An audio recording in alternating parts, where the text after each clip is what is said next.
Hey y'all, this is Donna from the Broken Podcast, which will be debuting in January of 2020. You're listening to California Dreamin' on the Orbital Jigsaw Network. Hope you're doing well, dreamers. Kisses, love. California Dreaming is brought to you by BLUBRRY. You know, there is a little bit more to making a podcast than just talking into a mic and hitting publish. You need more than that. And I'm talking about a reliable hosting service so your time can be spent working on your show. You also want accurate download numbers, you want to see the audience that you're reaching, and you're going to want a webpage that is simple and easy to work with. That's why I choose BLUBRRY. With its simple media hosting and fully integrated WordPress website, it can't get any easier. So if you host a show or if you're thinking about starting one, visit www.orbitaljigsaw.com/dream to give BLUBRRY a try for a month for free. BLUBRRY's support team will be right there every step of the way to help you migrate over so you won't lose any of your subscribers in the process. And if you're brand new to this, they can get your new show up and running. And with a month for free to try it out using promo code DREAM, what have you got to lose? There are a number of ways that you can support California Dreaming. You can follow us on Facebook, Instagram, and Twitter. You can spread the word about the show. You can recommend us in podcast and true crime fan groups. And you can leave the show a rating and a review on Apple Podcasts or whichever platform you listen to the show on.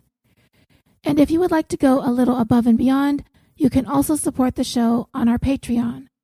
For as little as $1 a month, you can gain access to one exclusive episode per month, and there are currently more than 24 episodes that you can binge, so it's a pretty good deal for just $1.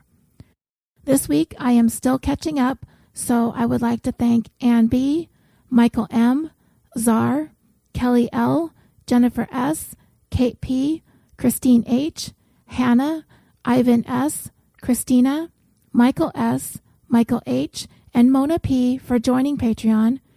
I'd like to thank Amy for raising her pledge to the next level, and I'd also like to thank Diane C. for making a donation through our PayPal. And if you aren't interested in a monthly obligation, you can help with a one-time donation through the PayPal using our email, californiapod@gmail.com. Every little bit helps in keeping us going and keeping us ad-free, so thank you. Before we get started, I'd like to say that I realize that we have been talking about the murders of some children and young people lately. The last 6-part series on Zachary Turner was one, though I was looking to examine the reasons why the system failed him. In the 2 March Patreon bonuses, both stories involve the murders of teenage girls, which I didn't even exactly realize at the time that I had done that. And today we're going to talk about another child who we've discussed on social media while I was working on the Zachary episodes. Parallels were being made in terms of the failures in the social services system between Zachary's case and the case that we're going to talk about today. But I want to note a couple of things before we start. I will be moving away from stories involving children after this. That being said, I do want to make it clear that the purpose of today's story is hopefully going to be more of an examination of the series of oversights and failures that led to how this story unfolded. I will provide you with a warning that this episode will contain some details involving child abuse and the murder of a young child and may be disturbing for some listeners. Listener discretion is advised.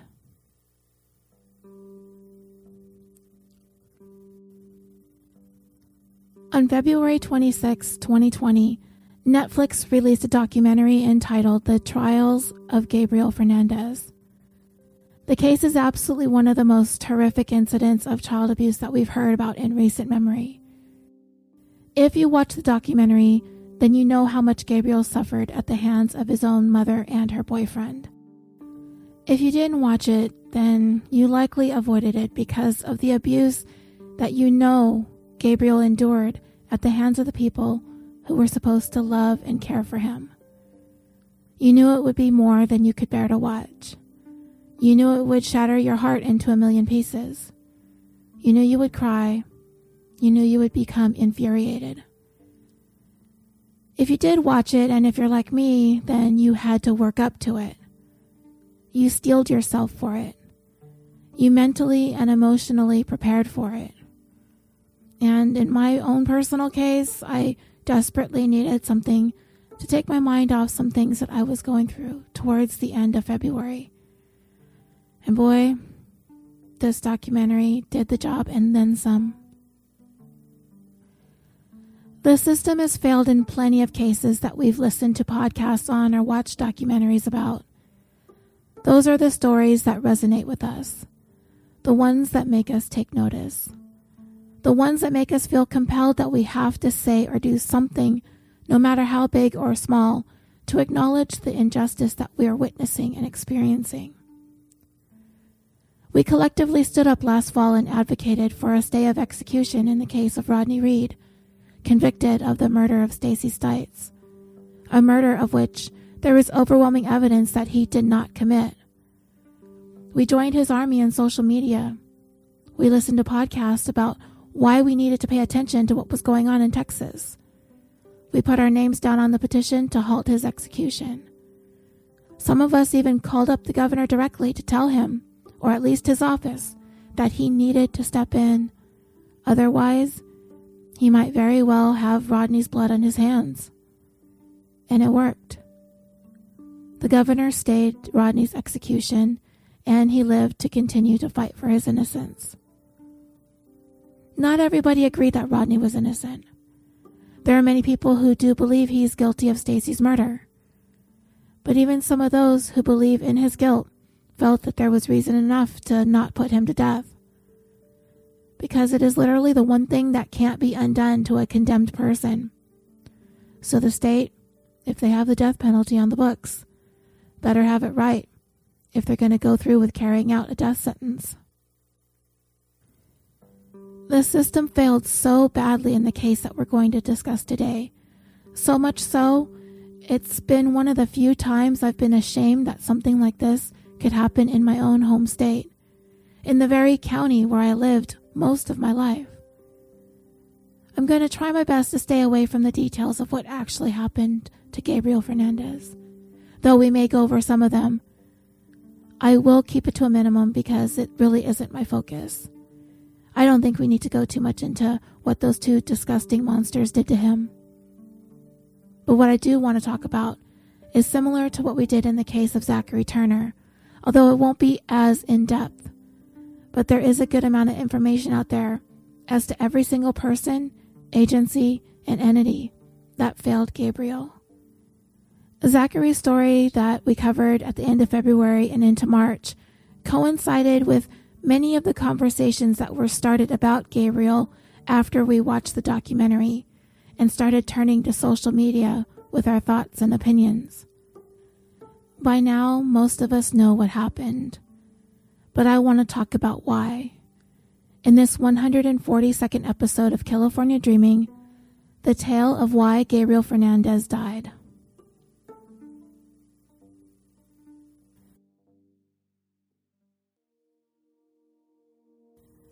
Let me just start off by saying, for the life of me, I don't know how many more signs anybody who ever encountered Gabriel Fernandez needed to see to know that this 8-year-old child was being severely abused. I worked as a preschool teacher for nearly 10 years. I'd see the same children every single day. I could look at their faces, at their eyes. I could see if they weren't feeling well. I saw if they had a scraped knee or a bump here or there from typical kids playing and falling type of things. I looked at their little arms and their little hands. I looked at their bodies when I changed their diapers. I'd potty train them. And fortunately, I never encountered a time where I thought a child was being abused. So I can't understand how and why Gabriel's injuries, which were so prominent, didn't cause someone to intervene and follow through on that intervention. There are even pictures of him with injuries from regular school projects, pictures taken by his teacher for those projects, where the abuse was crystal clear. Now, granted, there were people who tried. There were people who tried to seek help for Gabriel. but the people who needed to step in didn't. And that's what we're going to talk about today. This abuse went on for the better part of about 8 months. Pretty much the entire time that Gabriel was in the care of his mother, who, as you know, took him in for the first time since she gave birth to him and left him there at the hospital because she didn't want him. But suddenly she changed her mind because she wanted the government benefits that came along with having custody of Gabriel. I don't know what all that included. It could have been money, it could have been food stamps, perhaps both. But that's what she wanted when she took back custody of him from his other family members that had been raising him. And part of the reason all of this was done, or the reasons that were given, were because of accusations that Gabriel was being abused by his caregivers, at first who were a gay couple that were relatives of his and his mom's. And it's been said that pretty much the catalyst for all the abuse by his mom and her boyfriend was that they were angry all the time because they thought Gabriel was gay, which to me sounds like an excuse that his parents would be ignorant enough to think that people would accept that this was somehow justified, or even a way to justify what they were doing in their own minds.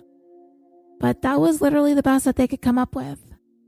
I mean, what else could they possibly say to explain the horrifying abuse that they subjected him to? Nothing. There's nothing that they could have said. Not even if they had some suspicion that Gabriel was gay. There simply is no justification in the world for what happened. Much of the following information was retrieved from a 2018 investigative article in The Atlantic entitled, "Why Did Gabriel Have to Die?" by Garrett Theroff.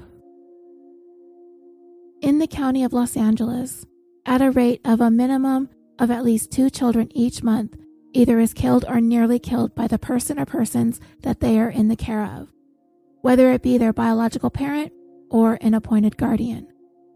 At a minimum, dreamers, in Los Angeles County alone. And those are only the cases that are reported to the Department of Children and Family Services, or the DCFS, and subsequently investigated. And that investigation gets handed over to DCFS representatives, and from what I read, it kind of feels like each child's death or near death gets processed through as if their life was on some sort of assembly line.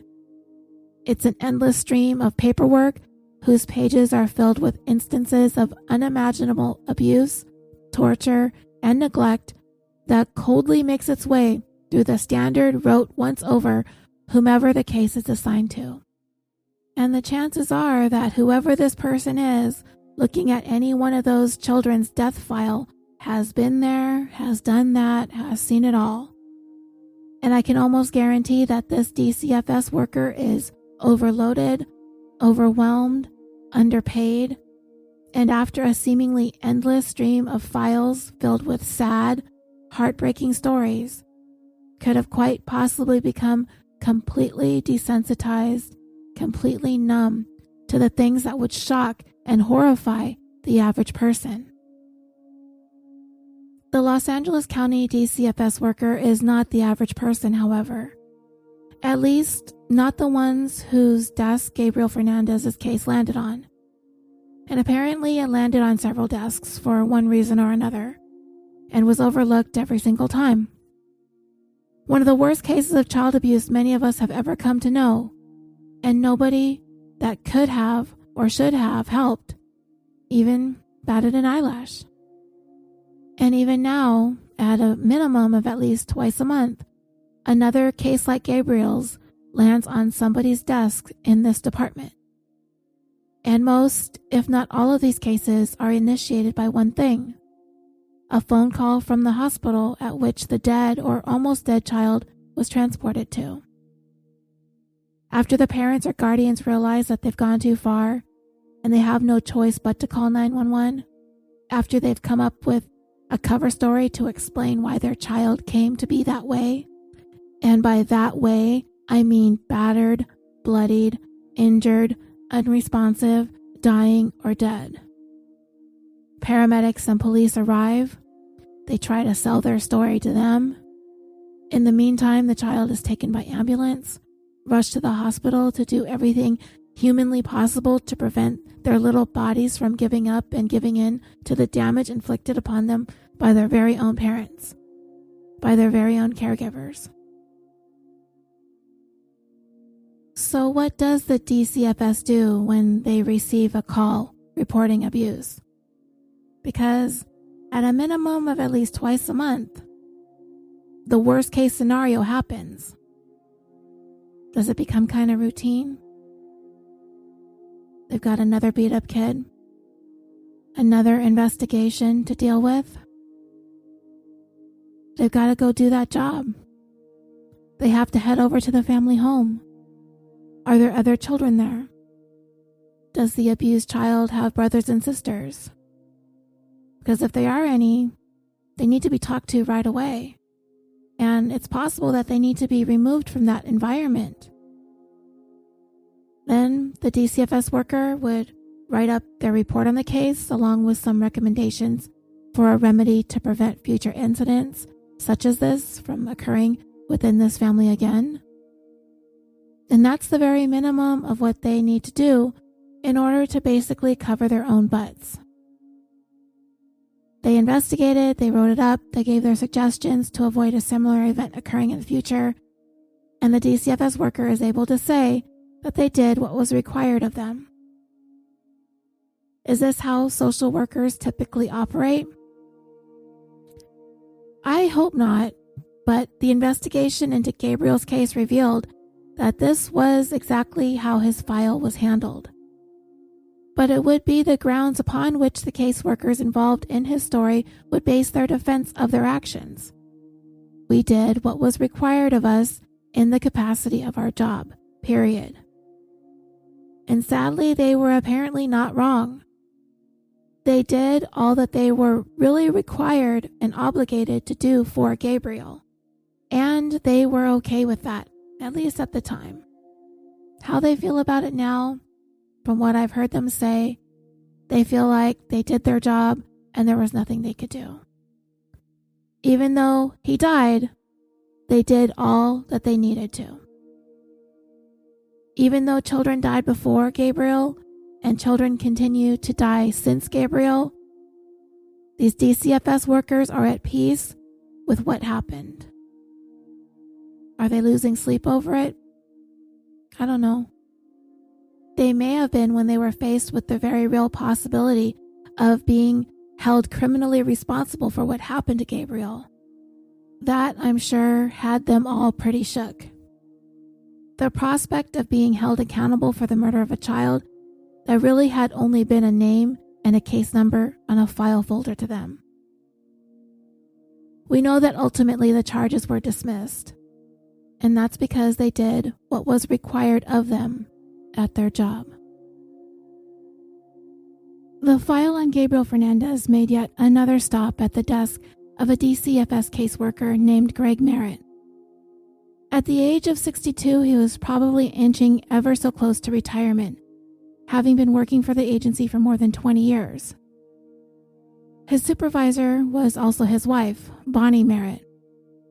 Bonnie was regarded as one of the most dedicated employees around, and to anybody who knew Greg would say that he took a great deal of pride in his role as a caseworker with the DCFS.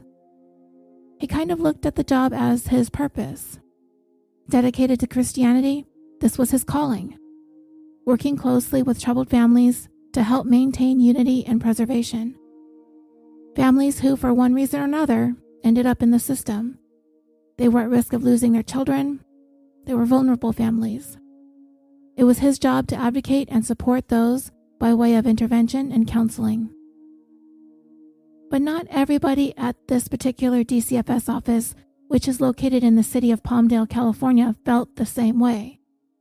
As a matter of fact, it was quite the opposite.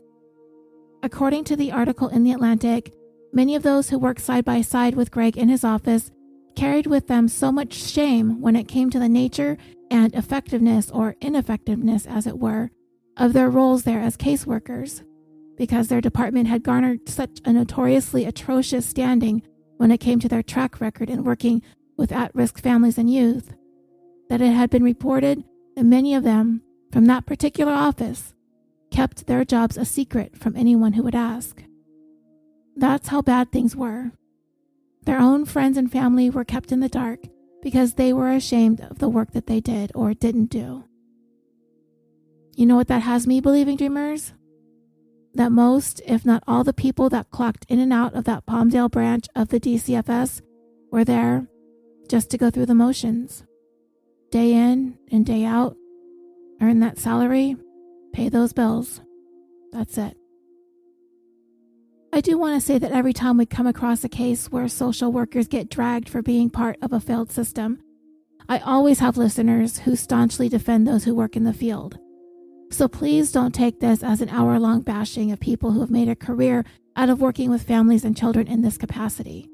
That is not my intention, as it is clear that these people are not well paid considering the type of work that they do, and they almost always have a caseload that far exceeds what they are capable of or should be handling. Not to mention, it's an emotionally draining job. But for purposes of this case, we are only going to be discussing the people involved in Gabriel's case and the branch that was responsible for the area that he resided in, and what has been revealed about this specific office following Gabriel's murder and the subsequent investigation. So on that day, it was May 23rd, 2013. It was a Thursday. It was a day after 911 was summoned to the home of Pearl Fernandez and Isauro Aguirre, where Pearl's 8-year-old son had been found battered and unresponsive the day before, on Wednesday, the 22nd.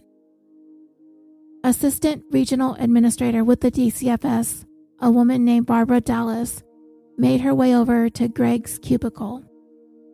She needed a file. Gabriel Fernandez's. Greg began rummaging through his stack of papers, and as he did, the name Gabriel Fernandez did not mean anything to him. It was just another name on a file buried somewhere on his desk, along with the seemingly endless stack of other case files he is in charge of. And he really didn't even ask what the file was needed for. He just started searching for it. He had no idea why, and didn't really seem bothered enough to ask why his supervisor needed this particular file. And the pile he was looking through was actually his pile of closed cases, which is a detail of the story that many of us are going to find completely unbelievable. Because if you know what happened, if you've seen the documentary, I'm sure the question that comes to mind immediately is, if Gabriel's case was officially closed, then what exactly does it take for a child to go through for his or her case to remain on a caseworker's active roster? Eventually, Barbara explained why she was looking for Gabriel's folder. She told Greg that he had suffered a beating, and he had been brutally abused over a sustained period of time, and it was looking like he wasn't going to pull through. Greg eventually found Gabriel's file in his collection of cold cases, and as Barbara walked away to do whatever it was she was going to do with it, Greg said that he quietly prayed for Gabriel, and then he carried on with his day, back to looking at his computer screen that had been staring back at him for 20 years, back to plucking away at his keyboard, back to whatever work he had before him for that day. Because that's what Greg Merritt does. He would say that he had stuff he needed to do. Whatever peril Gabriel's life was in that moment, couldn't get in the way of that. Greg's mantra, maybe his way of dealing, his way of coping, his way of getting to clock out time every day, is keeping in mind of the fact that life goes on. Greg came to that realization pretty early on in his career with the DCFS, that there were going to be children in the community that his department was tasked with advocating for. And we know that many of these children, their lives and safety depend on people like Greg. Well, Greg had long resigned himself to the fact that no matter what he did, no matter how hard he tried, children were going to be abused, they were going to be hurt, and sometimes they were going to be killed. And that it was beyond humanly possible to save them all from the inescapable. That is something that is preordained within the family dynamics of some children. their caregivers are going to abuse them. They are going to be neglected, and in the worst case scenario, they're gonna die, and there is no way, no one agency, no one person, or no group of persons that can stop it from happening. So back to his computer, back to his keyboard, back to the next case. And then the next. And then the next. Greg was at peace with the conclusion he'd come to. And what's more, it bothered him that his bosses and the community have taken it upon themselves to place the responsibility on his shoulders to make miracles happen in the lives of these children. This was the man in charge of Gabriel's case at the time that he was murdered. Or, if I want to put it bluntly, was the time that finally came when Gabriel, after months of severe and ongoing abuse at the hands of his mother and her boyfriend, that his little body could take no more. And it breaks my heart into a million pieces that Gabriel is no longer in this world. And it was a world that he agonized so much in, through so much cruelty and brutality. But I'd be lying to you if I told you that there wasn't a little tiny part of me that's relieved that he's not suffering anymore. And I'll admit it, I'm not the most religious person in the world, but if ever there was a child that I hope is somewhere else, being embraced with love and care and happiness, free of all this sadness and hurt, it's him. Wherever that place is. So I want to ask you guys, how do you feel about Greg Merritt's conclusion? Parents, guardians, caregivers, there are going to be those out there who are abusers. There's no getting around that. Children are going to get hurt and some are going to die, and it's just the way the world is, and there's nothing that anyone can do to stop it. Is there a measure of truth in that? Is it true that we can't save them all? Gabriel isn't the first child to be abused to death. He hasn't been the last.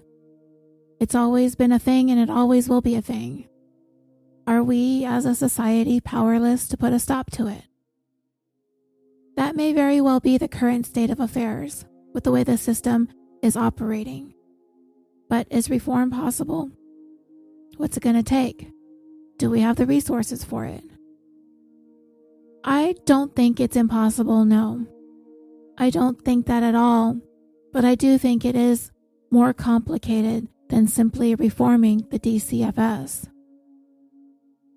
I do agree that the problem begins at home, with the abusers, correct? If not for the use of this severe form of discipline, using corporal punishment and sometimes torture, sometimes neglect, we wouldn't even need a Department of Children and Family Services to intervene. We seem to have this tendency as a society to look towards punishing abusers rather than taking action to prevent the abuse from happening in the first place.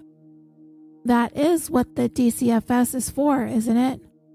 The department receives a report of abuse of a child, they step in, and theoretically they are supposed to counsel the family in working towards dealing with their children in ways that don't involve physical abuse. There are home visits, they are educated in nonviolent discipline techniques, they are counseled on things such as parenting, dealing with anger, whatever other issues the families may be facing that might be triggering this abuse. Whether the abuser is a survivor of their own childhood abuse, or if there are drug and alcohol issues, if there are financial issues, or perhaps there's other domestic violence events happening in the home between the parents or couples. It can often be quite complicated working through the problems the family of an abused child is attempting to cope with. But from what we're being told by Greg Merritt himself, the job is impossible, and it's foolish to expect the impossible to happen. Is he correct? It's pretty scary to think that the vulnerable, at-risk children in our communities are dependent on that philosophy. What we're telling them is your mom and dad are going to abuse you. We know about it, but there's only so much we can do to help. The police will step in when this rises to a level of criminality. And yeah, that's all we've got. And I don't necessarily think that Greg is wrong, because the fact remains that Gabriel wouldn't be dead if he was. You can't help them all. You can't make the impossible happen. And as long as the people working for the DCFS are underpaid, understaffed, and overloaded on cases, how can we expect it to be any other way? It is, in fact, impossible the way things are. I read in multiple online news sources that when it comes to the state of California, the area where Gabriel resided in the San Fernando Valley, is apparently one of the worst areas to work in for the department. They say that they are just completely overflowing with cases, and I believe that. And since Gabriel's death, there have been at least 2 other boys who have died as a result of abuse under their watch. And I'll tell you about them a little bit later. Now, if you watched the Trials of Gabriel Fernandez on Netflix, and you listened to the ER nurse in the opening segments go through the plethora of injuries that she witnessed on Gabriel's body, it is not something the average person sees every day. And from the emotional reaction of that nurse, it did not seem like a thing she's even seen very often. And if I remember right, she remarked that Gabriel stands out as one of the most extreme cases she'd ever seen. But if it's not something that the average person or even the average emergency room nurse sees, is it something that the average DCFS worker sees? Is the abuse that Gabriel suffered considered standard, run-of-the-mill, everyday child abuse to a social worker? Is there nothing about the severity, the frequency, and the numbers of injuries Gabriel had endured that raised red flags to the point that his case was signed off as closed? Or was it a situation where the DCFS workers involved in this case simply didn't see it? Were the excuses that Gabriel gave or the explanation that his parents came up with believable enough to write all those injuries off as childhood accidents or mishaps? Maybe the injuries weren't as severe as they were the day that Gabriel was brought into the hospital 2 days before he died. I mean, you can't be concerned about injuries you can't see or have innocent explanations for, right? It's hard to imagine that the level of concern was never really raised enough for Gabriel and his siblings to have been removed from the home. And then there's the siblings. I was under the impression that they weren't abused, and if they were, it was not nearly as much. Possibly even not at all. Maybe Gabriel's caseworker figured he must be a clumsy, accident-prone kid because his siblings didn't ever have any marks on them. That could be a lesson learned, one of many here in this situation. A child could be a specific target of abuse. Just because all the children aren't being abused doesn't mean one of them isn't. Pearl and Isauro had taken issue with what they perceived to be Gabriel's burgeoning homosexuality. I don't know how much truth there is behind that. As I said earlier, that's just their claim. They were attempting to beat him straight. Is that what they were doing? Because obviously, they're not going to target the other children for abuse if they're not being perceived as being gay or becoming gay or whatever stupid, ignorant thing that they were thinking. Anyway, getting back to Greg Merritt. I'm not trying to make any excuses for the guy, because according to the article in The Atlantic, he was bogged down with more than 180 case files at the time of Gabriel's death. He could barely even recall any details of Gabriel's situation when Barbara Dallas approached his cubicle that day asking for his file. The only thing he knew off the top of his head was Gabriel was school-aged. So what does that mean for Gabriel? Well, it means he's not exactly on Greg's priority radar. And the reason for that is because Gabriel went to school. And that means his teacher sees him. And if she sees something, by law she's required to say something. Which, as we know, she did.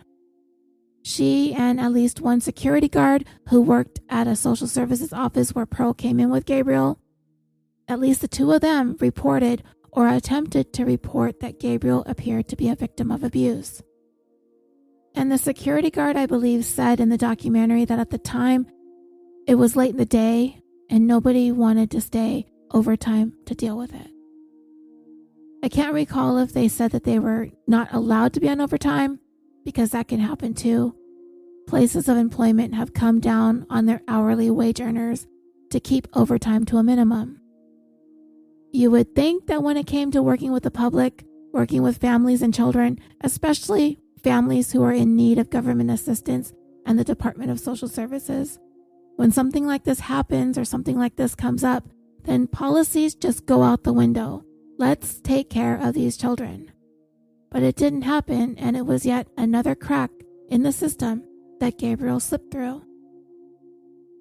So, in general, if a child is in school, so after the age of 5, when they are with a teacher outside the home, social workers assigned to their cases become much less concerned about them as opposed to the children who aren't in school or preschool, which of course preschool isn't mandatory, and children who aren't necessarily seen by anybody other than the people they reside with. They have little to no interaction with the public. Those are the ones that the DCFS are most concerned with when an abuse case is active and being investigated. Statistically speaking, children under the age of 3 make up the majority of those who are killed by their parents, guardians, or caregivers. Once Greg was made aware of what was going on with Gabriel, he clicked around on his files in his computer to refresh his memory as to the notations he had made about Gabriel and his history.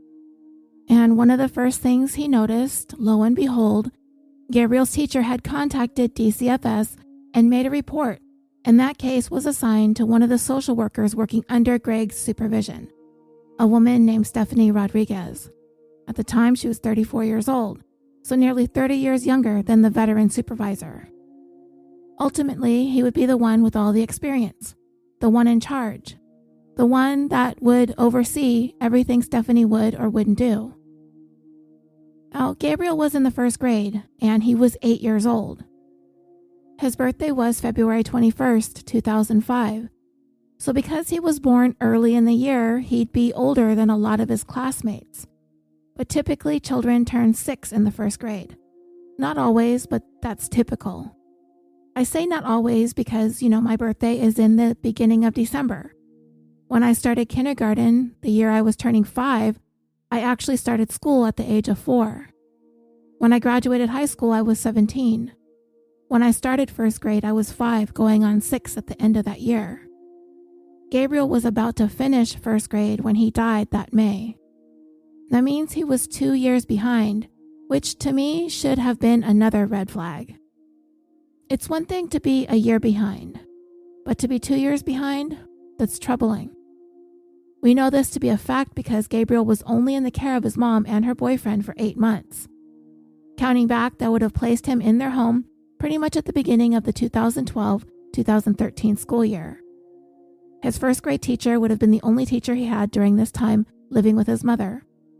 She was the one making regular calls and reports to the DCFS and to Stephanie Rodriguez about the abuse that she was seeing and hearing about.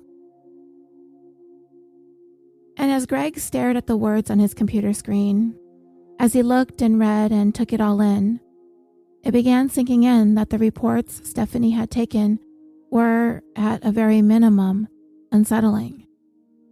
But dreamers, I'd say they were downright frightening. But again, this is coming from me, and I'm someone who does not look at reports about young children like this on a daily basis. Perhaps at the time when these reports are written, the author of these reports is just simply so desensitized to what they're actually inputting into their computer that the gravity of what they are making a record of simply doesn't strike them the same way. In this report, he saw that Stephanie had noted that Gabriel himself was the author of suicide notes. Not a singular note, multiple notes. But as I said, in the moment that Greg was reading this, it really wasn't anything particularly troubling to him, this whole writing of suicide notes. In the course of his career, Greg has seen children even younger than the age of 8, not simply writing about suicide, but actually attempting to carry out suicide. to Greg, this was neither here nor there for him. He's seen worse. Also, in Gabriel's file, it was recorded that the dedicated computer program that the DCFS uses to place children on a scoring system that measures the probability that they are being abused was used to assign Gabriel a score. Based on whatever algorithm the program used, it indicated that Gabriel scored in the range of being at a very high risk of being abused. But again, to Greg, not a big deal. He's seen the high-risk score assigned to many, many children. Gabriel's score was hardly unique to him.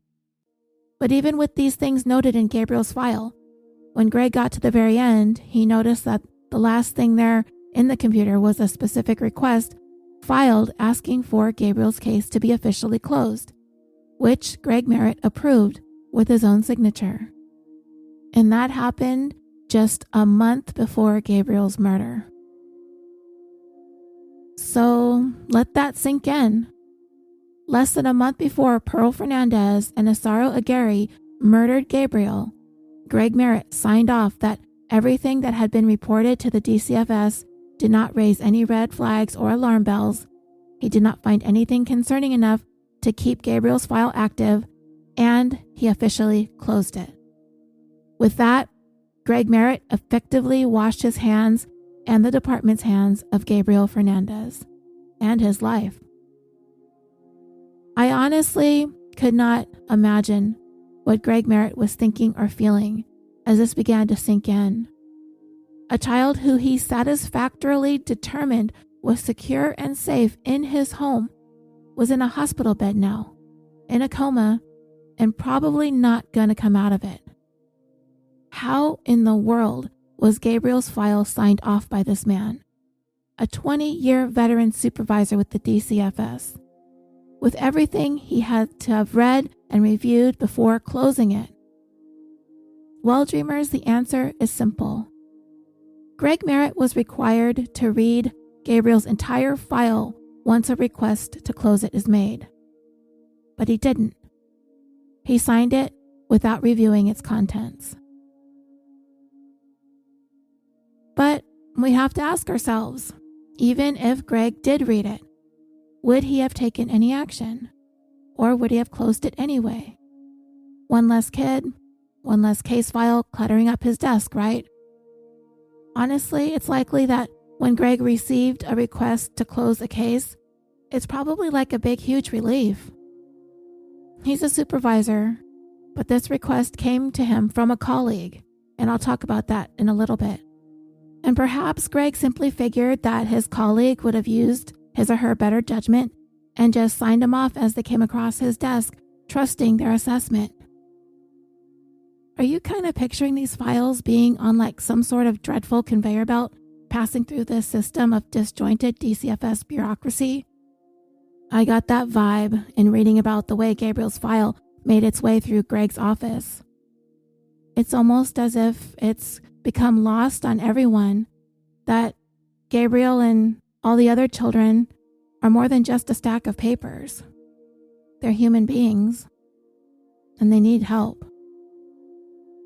What if, in place of being enclosed in a blank manila folder stuffed with papers nobody wants to read, all the pictures ever taken of a child documenting the abuse, all the evidence of the cuts and bumps and bruises, images of their bloodied and broken bodies were attached to the covers of those folders instead? Would the decision to shuffle off a case to the closed pile be taken more seriously? Who knows, right? I don't know. Words are really powerful to me. To almost all of us listening, otherwise we wouldn't find ourselves enthralled by podcasts. I did not need to see the images of Gabriel to understand the magnitude of the abuse that he suffered.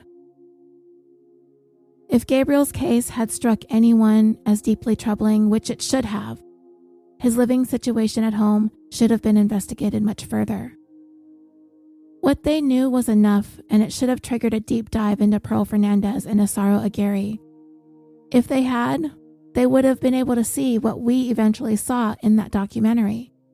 How Gabriel was gagged with a sock to silence him, bound at the wrists and ankles to restrain him, bandanas over his face to blind him, relegated to a cabinet to imprison him. That was how Gabriel lived the last 8 months of his life. But the DCFS didn't. The file was closed on the silenced, restrained, blinded, imprisoned, neglected, and abused little boy. Abused in so many unimaginable ways. And I mean in ways that terrorists would torture a captive. That's what his parents were to me. Terrorists. The file was closed on Gabriel, and with that, his fate was sealed. As a result of this, supervisors Greg Merritt and Kevin Baum, along with their colleagues Stephanie Rodriguez and Patricia Clement, were indicted on charges related to Gabriel's murder, including child abuse and falsifying records. They were looking at as much as a decade in prison. And this was clearly an attempt at shining a light on the fact that the abuse and suffering that ultimately led to Gabriel's death was repeatedly ignored by the DCFS and those representing the department, whose sole purpose it was to advocate for and protect children just like Gabriel from terrorists just like his parents. It was a thing prosecutors viewed as an utterly astounding collapse of the system at their level, and these 4 people were responsible for that. This was their duty, and they failed. So to prosecutors, the only way to ensure that this does not ever happen again was for these 4 individuals to be held criminally responsible for Gabriel's death. We do know that the charges were ultimately dropped earlier this year. And the short story is that their actions did not satisfy the definition of the crimes. In other words, they did not fail to do their jobs as required that rose to the level of criminality. Did they fail to do their jobs? In my opinion, yes.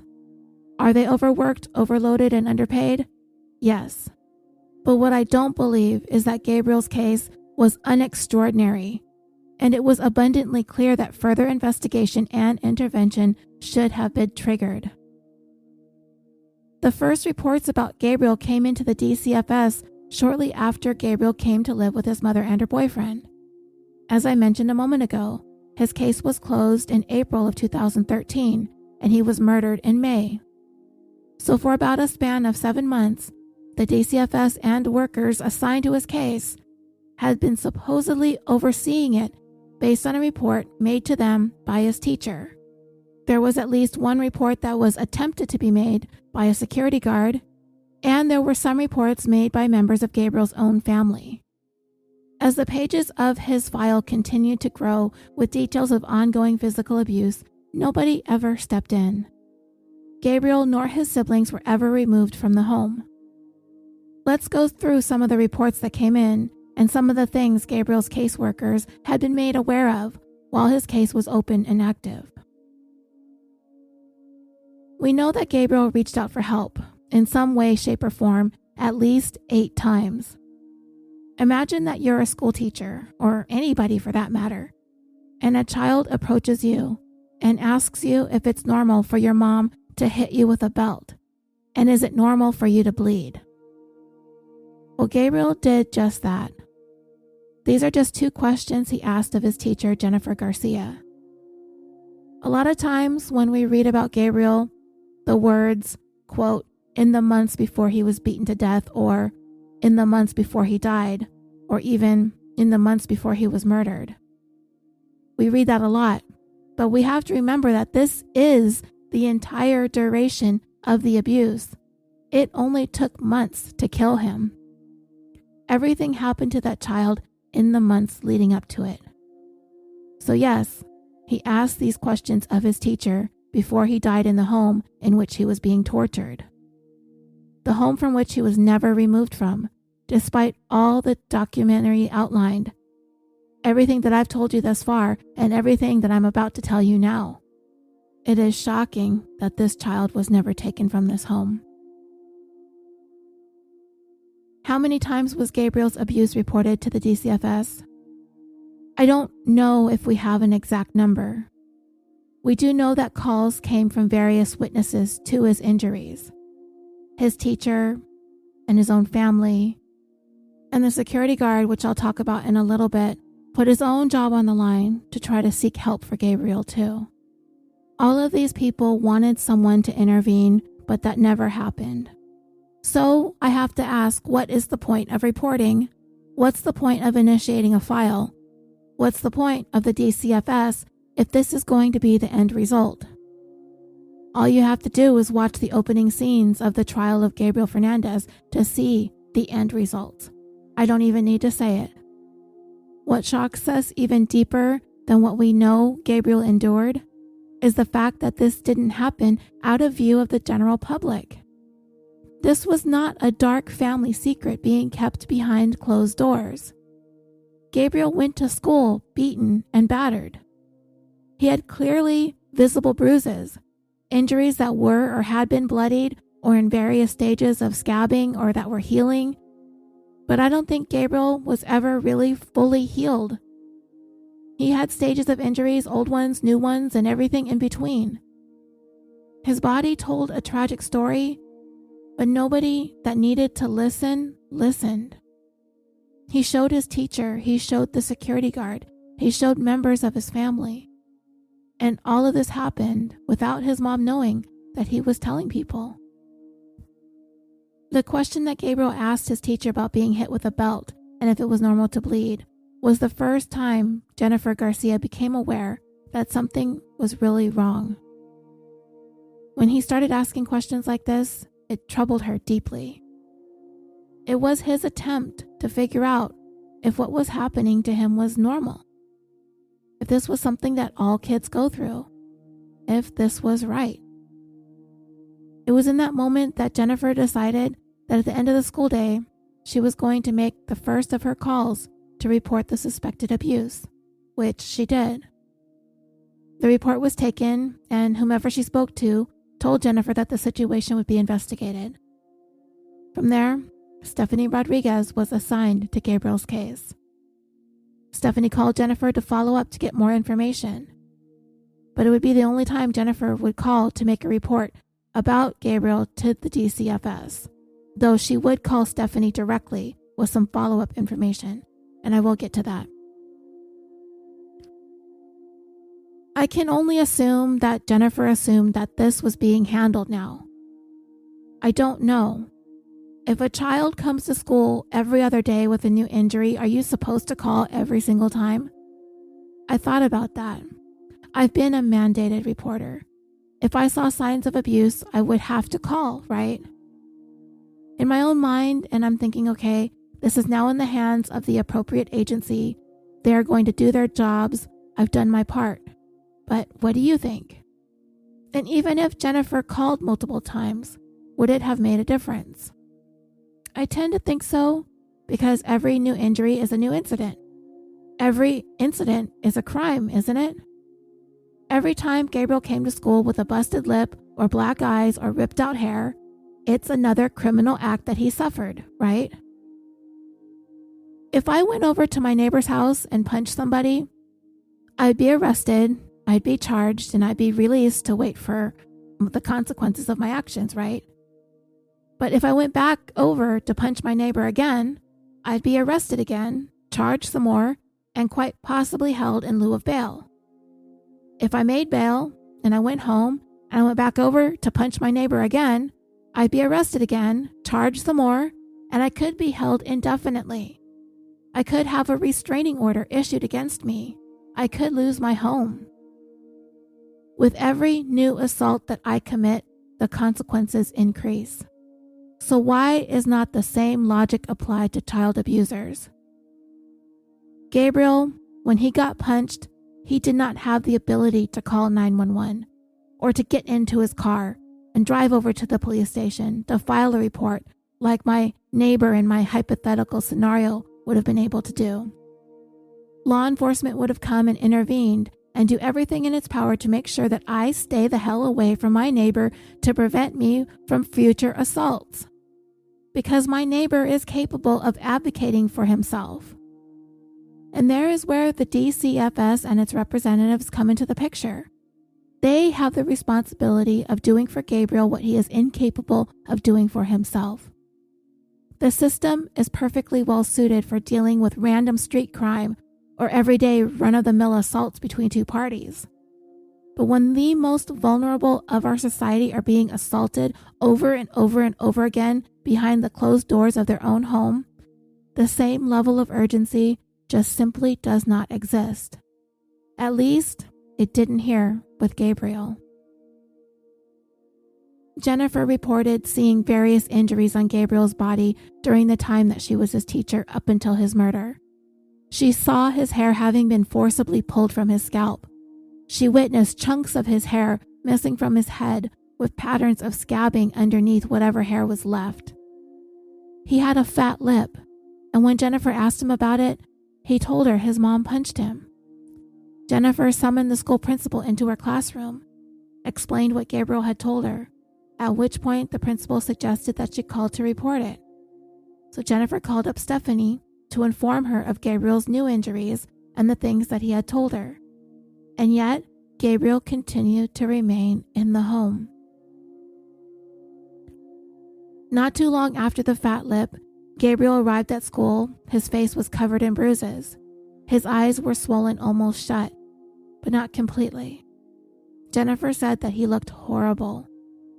When the other children went out for recess, she asked Gabriel to hang back. She questioned him about the injuries on his face, and at first he explained that he had fallen. I don't know how much Jennifer prodded him, but eventually Gabriel came with the truth. His mom, using a BB gun, shot him in the face. I was shocked when I heard this detail, as were many of us who know Gabriel's story or watched the documentary. So one can only imagine what that experience was like to hear those spoken words come directly from a little child. Jennifer asked him why he didn't tell her right away, and he said that he was scared too. He explained that every time that he admits to her that he's being abused by his mom, that lady comes to his house and he gets hurt even worse than before. And by that lady, Gabriel was talking about Stephanie Rodriguez. And that caused Jennifer a measure of hesitation. What a horrible place to be in, right? Jennifer has to report these new injuries. And now she knows Gabriel is being shot in the face with a BB gun. But every time she does, it prompts a visit by Stephanie. But then nothing happens. Stephanie leaves and Gabriel gets beaten down even harder. But Jennifer had no choice. She called Stephanie and she told her what she witnessed and what Gabriel admitted to. A home visit was initiated, and Gabriel lied to Stephanie. He said he was injured accidentally and insisted he not receive medical treatment. And to me, this was a huge misstep on Stephanie's part. She was Gabriel's lifeline. She has to know, she should have known, that he was being kept under a severe amount of fear and intimidation. Yes, he is not telling her the truth. That's because he's afraid to. He's going to get beaten if he tells her the truth, but he's going to get beaten regardless because of her visit. And she continued to walk away, satisfied with what he was telling her. Gabriel should not have had to speak with his voice. His injuries, those were speaking for him. They were crying out and screaming. Stephanie chose not to listen. Following that visit prompted by Jennifer's report that Gabriel had been shot in the face with a BB gun by his mother, Gabriel failed to show up for school for the next 13 days. And when he finally did reappear at school, his teacher said the whites of his eyes were completely obscured by red, which I'm guessing was probably retinal hemorrhaging. Whatever Gabriel's mom and or her boyfriend were doing to him were causing the blood vessels in his eyes to rupture. Jennifer said the skin on his forehead appeared as if it had been skinned off, like he had crashed on his bike and suffered road rash as a result of friction against the pavement. And his classmates were terrified of the way that Gabriel appeared. I can only imagine that these children had never seen anything like that. I don't know if I've ever seen anything like that in person, to be honest. I've never had a job or been in any sort of situation where I've seen injured people on a regular basis. And remember, dreamers, this is after 13 days of not showing up after school, which in and of itself should have raised more alarm bells. When my kid was not in class in elementary school, I needed to do some explaining. I needed to write some notes. I needed to jump through hoops. Even when I kept Evelyn out of school for a family vacation one time, the school read me the riot act over it. I'd personally be afraid to keep my kid out of school for that many days. Those attendance ladies were not pleasant people. Anyway, Jennifer said that after those 13 days, when Gabriel finally showed back up, that was the worst that she had ever seen him. What does that mean? Well, that means that Gabriel probably suffered 13 days of severe abuse, so severe that his parents couldn't send him to school, and that the state that he was in when he did show up, that was the worst that she had ever seen him. That would have included his time to have been healing. Somewhat healed anyway. But he still looked awful.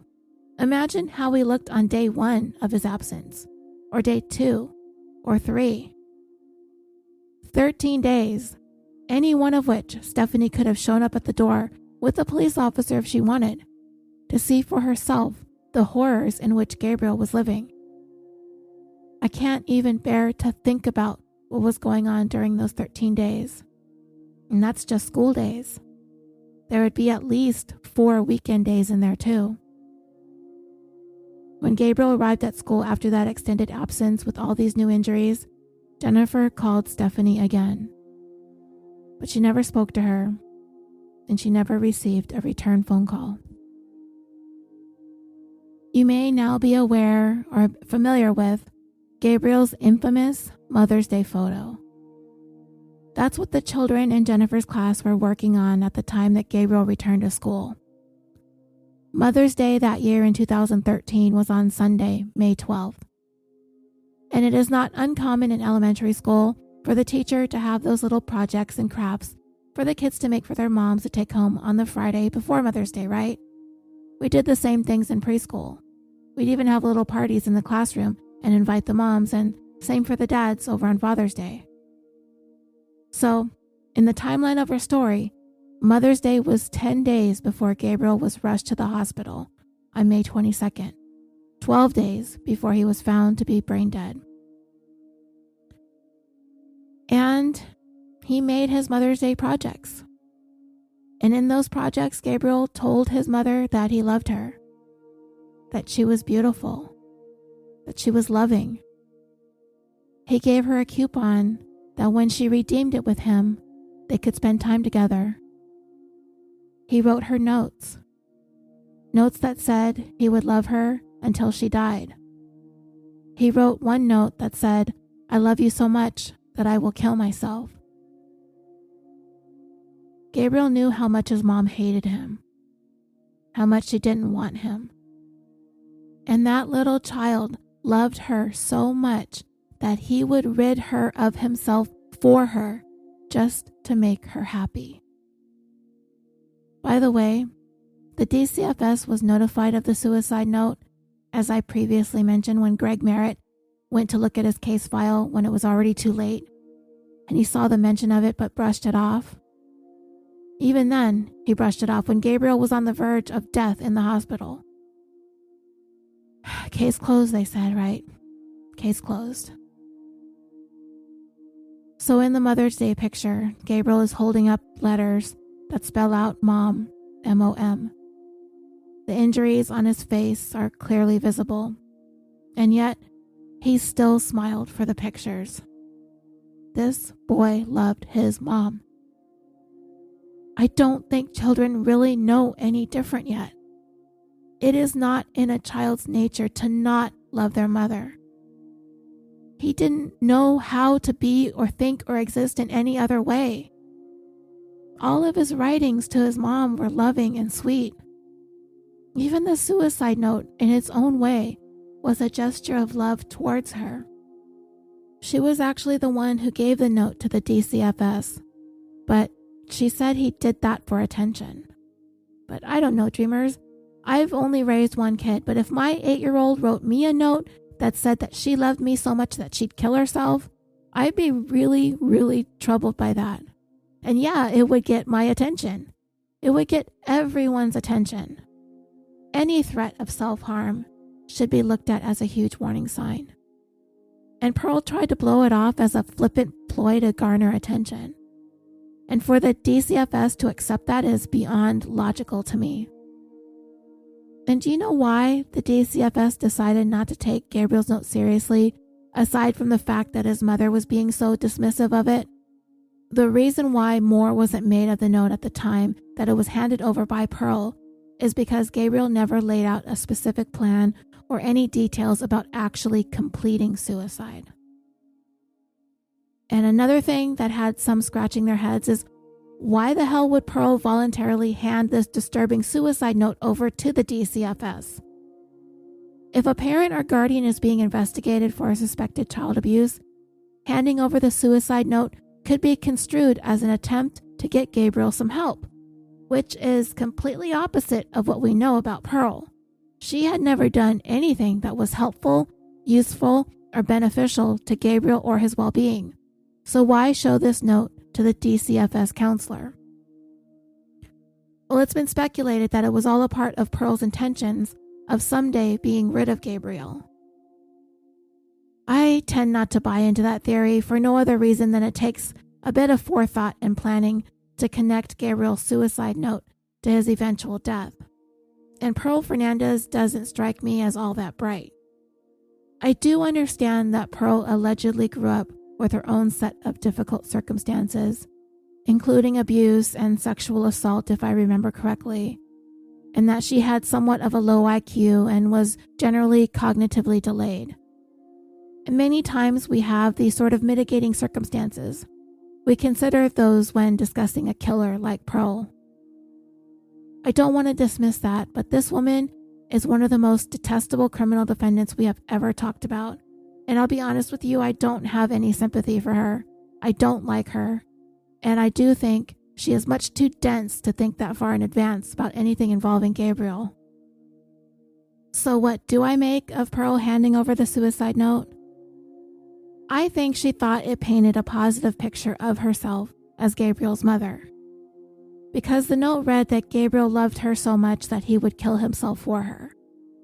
I think giving the note was completely and totally self-serving on her part. It was not an attempt to get Gabriel any help, but rather to have something to point to and say, look, my boy is fine. He loves me. I'm important to him. And here he said it in his own writing, in his own words. All of Gabriel's Mother's Day projects were filled with nothing but love and adoration for his mother. A truly abused child wouldn't say all these nice things about a person who was putting a beat down on him every single day, right? Oh yeah, a child actually would. Obviously, Gabriel did. He desperately wanted to please his mom because he did not reach an age in life where he knew how to not love her. He didn't know any different or any better.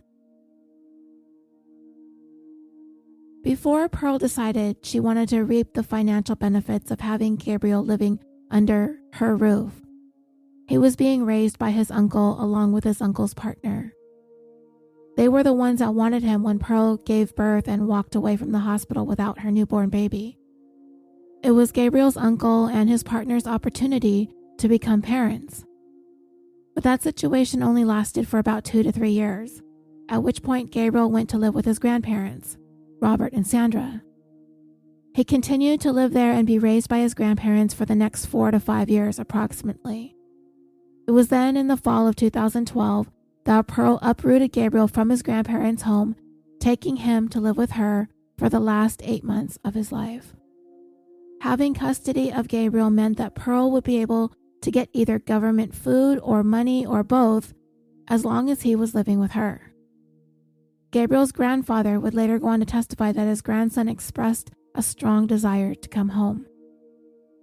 Robert tried to reassure his grandson that the DCFS was working on it, but he couldn't bring him home just yet. But they were working on it, and soon he'd be able to. He said that he promised. When Pearl and Isauro took Gabriel from his grandparents, several attempts were made to contact police. The grandparents accused Isauro Aguirre of kidnapping Gabriel. They also said they called to warn law enforcement that Pearl had a lengthy history of being abusive towards her children. But despite the desperate calls to regain physical custody of Gabriel, there was nothing anyone could do to stop Pearl. He was her son, and as a parent, she had every right to take him. Nobody could stop her, and nobody did. Pearl's aunt and uncle, Gabriel's great-aunt and uncle, also said that they contacted DCFS on 3 separate occasions out of fear that Gabriel was being harmed while in the custody of his mother. They also said that they spoke to the sheriff's department about their concerns on 2 other occasions.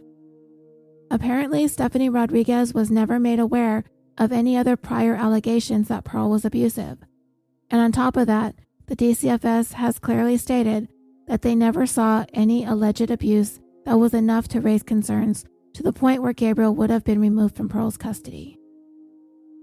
They said there weren't enough signs. What I don't know is what enough means and how enough is actually measured. So Pearl had a sister, or has a sister, named Melissa Fernandez.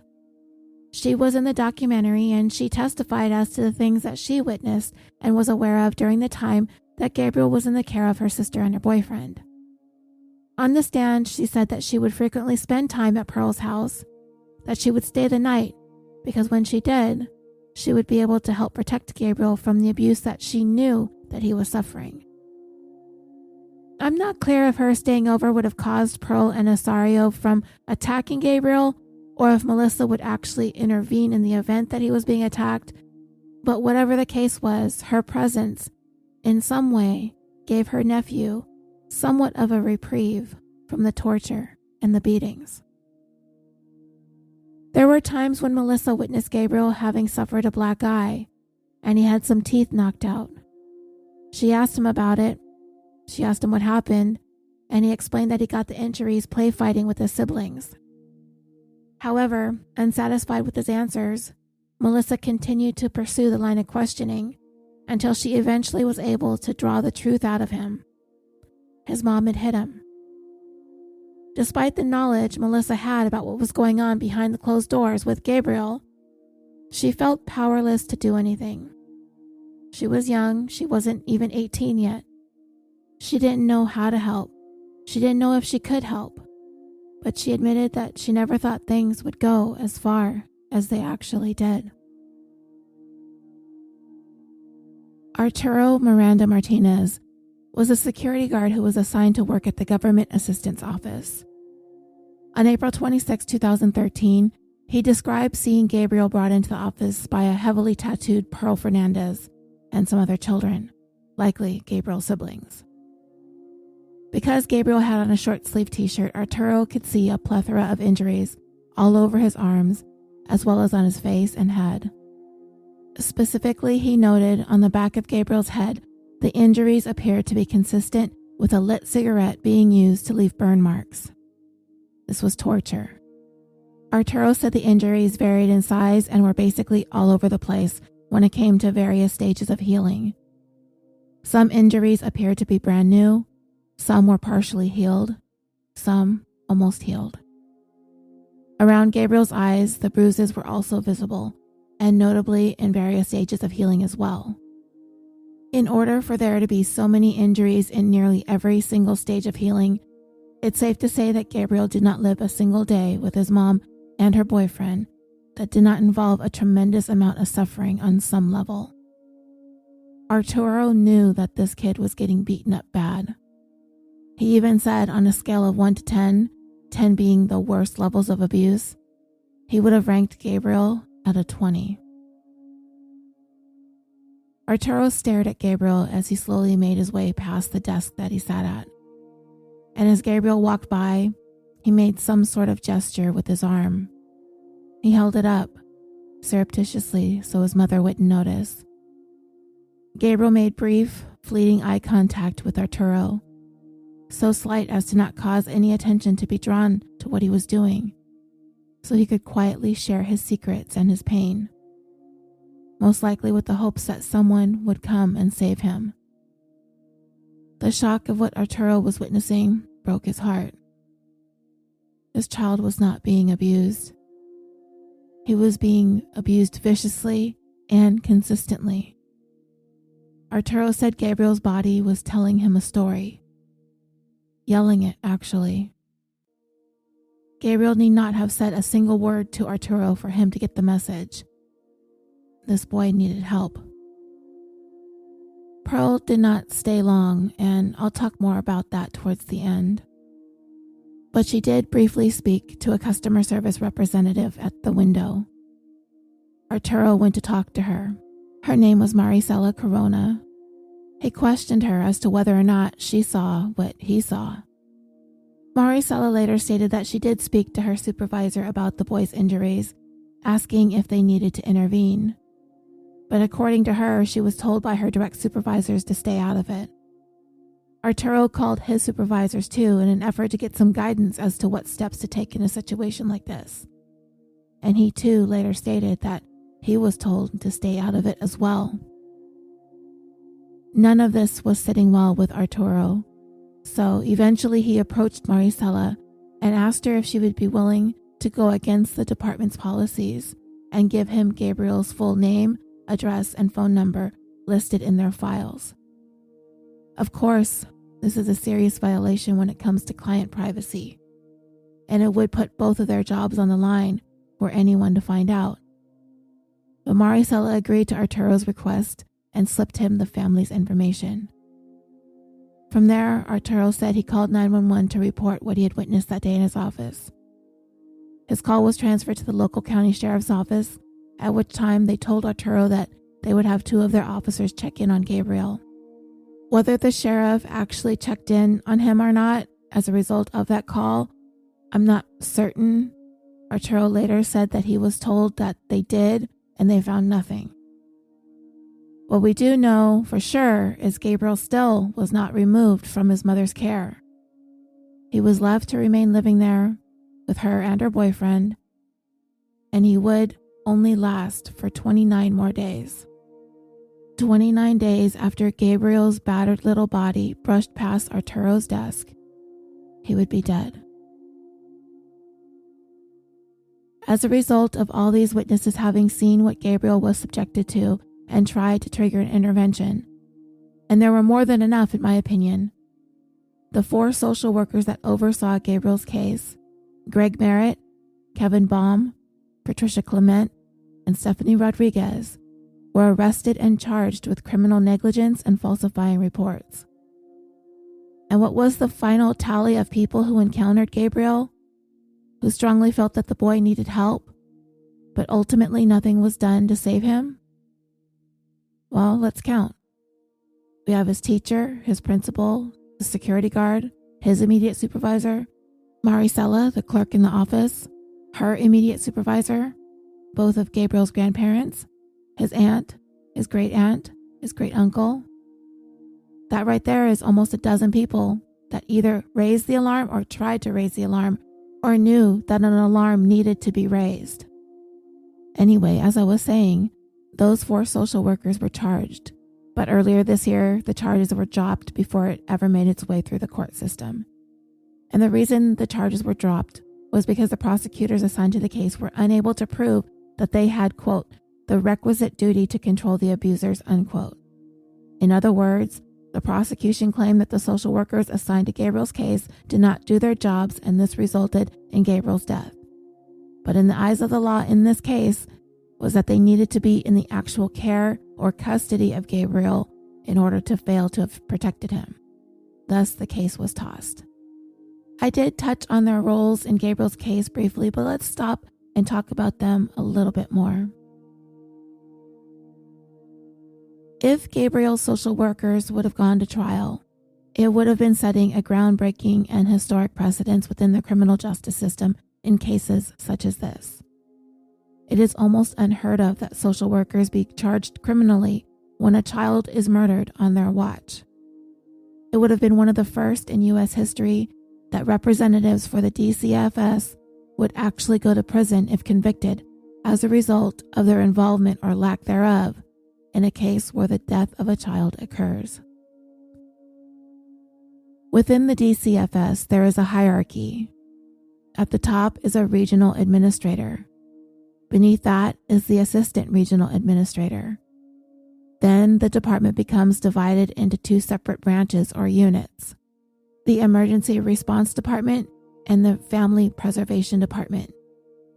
Greg Merritt was a supervisor with Family Preservation, and Patricia Clement, along with several others, worked under him in that department. Kevin Baum was a supervisor with Emergency Response, and Stephanie Rodriguez, along with several others, worked under him in that department. So each of these departments at some point in time had Gabriel's file, and each with their respective duties in providing services to him and his family.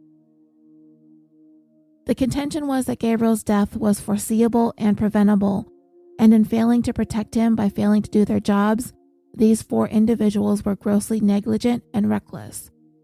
And the things that they did collectively resulted in Gabriel being kept in harm's way when he should have been removed from the home where he ultimately would be murdered.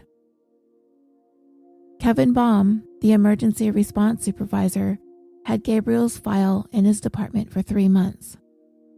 He was a supervisor directly in charge of dealing with Gabriel, his family, and his living situation. He was the one that signed off on Gabriel's files that he was at a high-risk level of abuse and neglect. But in his defense, it's been said that Kevin Baum did his job and did all that was required of him. But because he was Stephanie's immediate supervisor, he was just as accountable as she was for the decisions that she made at her level, and that included not referring Gabriel to be seen by a physician when his teacher reported that he had said his mom had shot him in the face with a BB gun.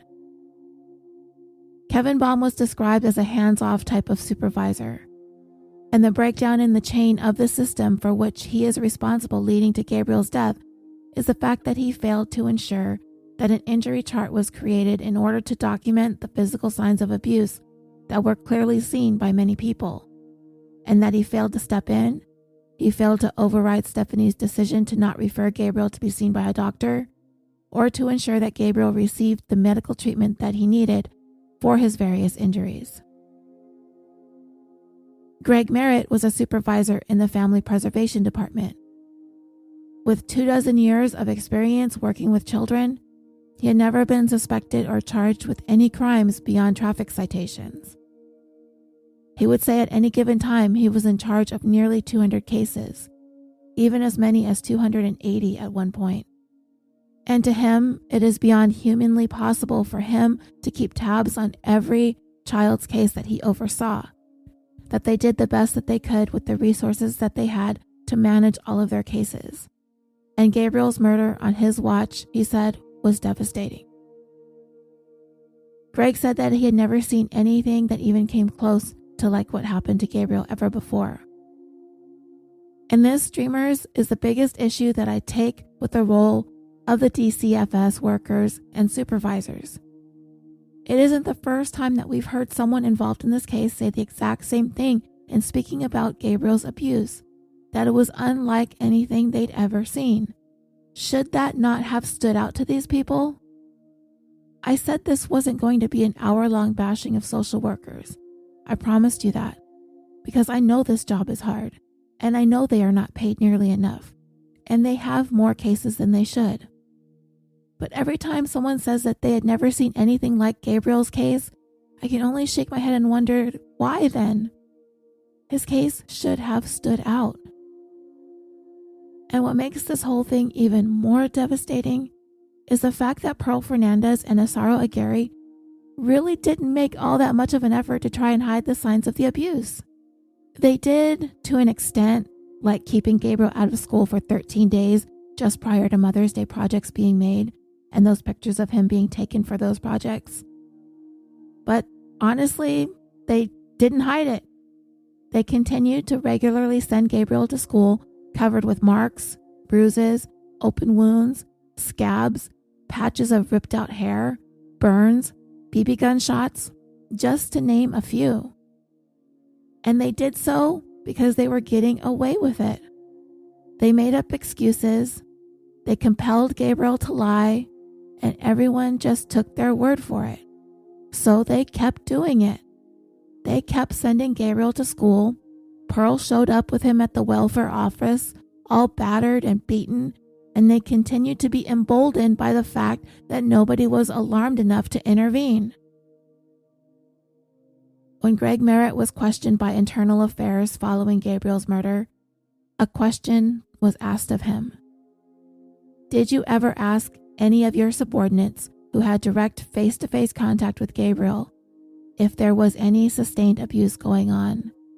And Greg said that he couldn't remember.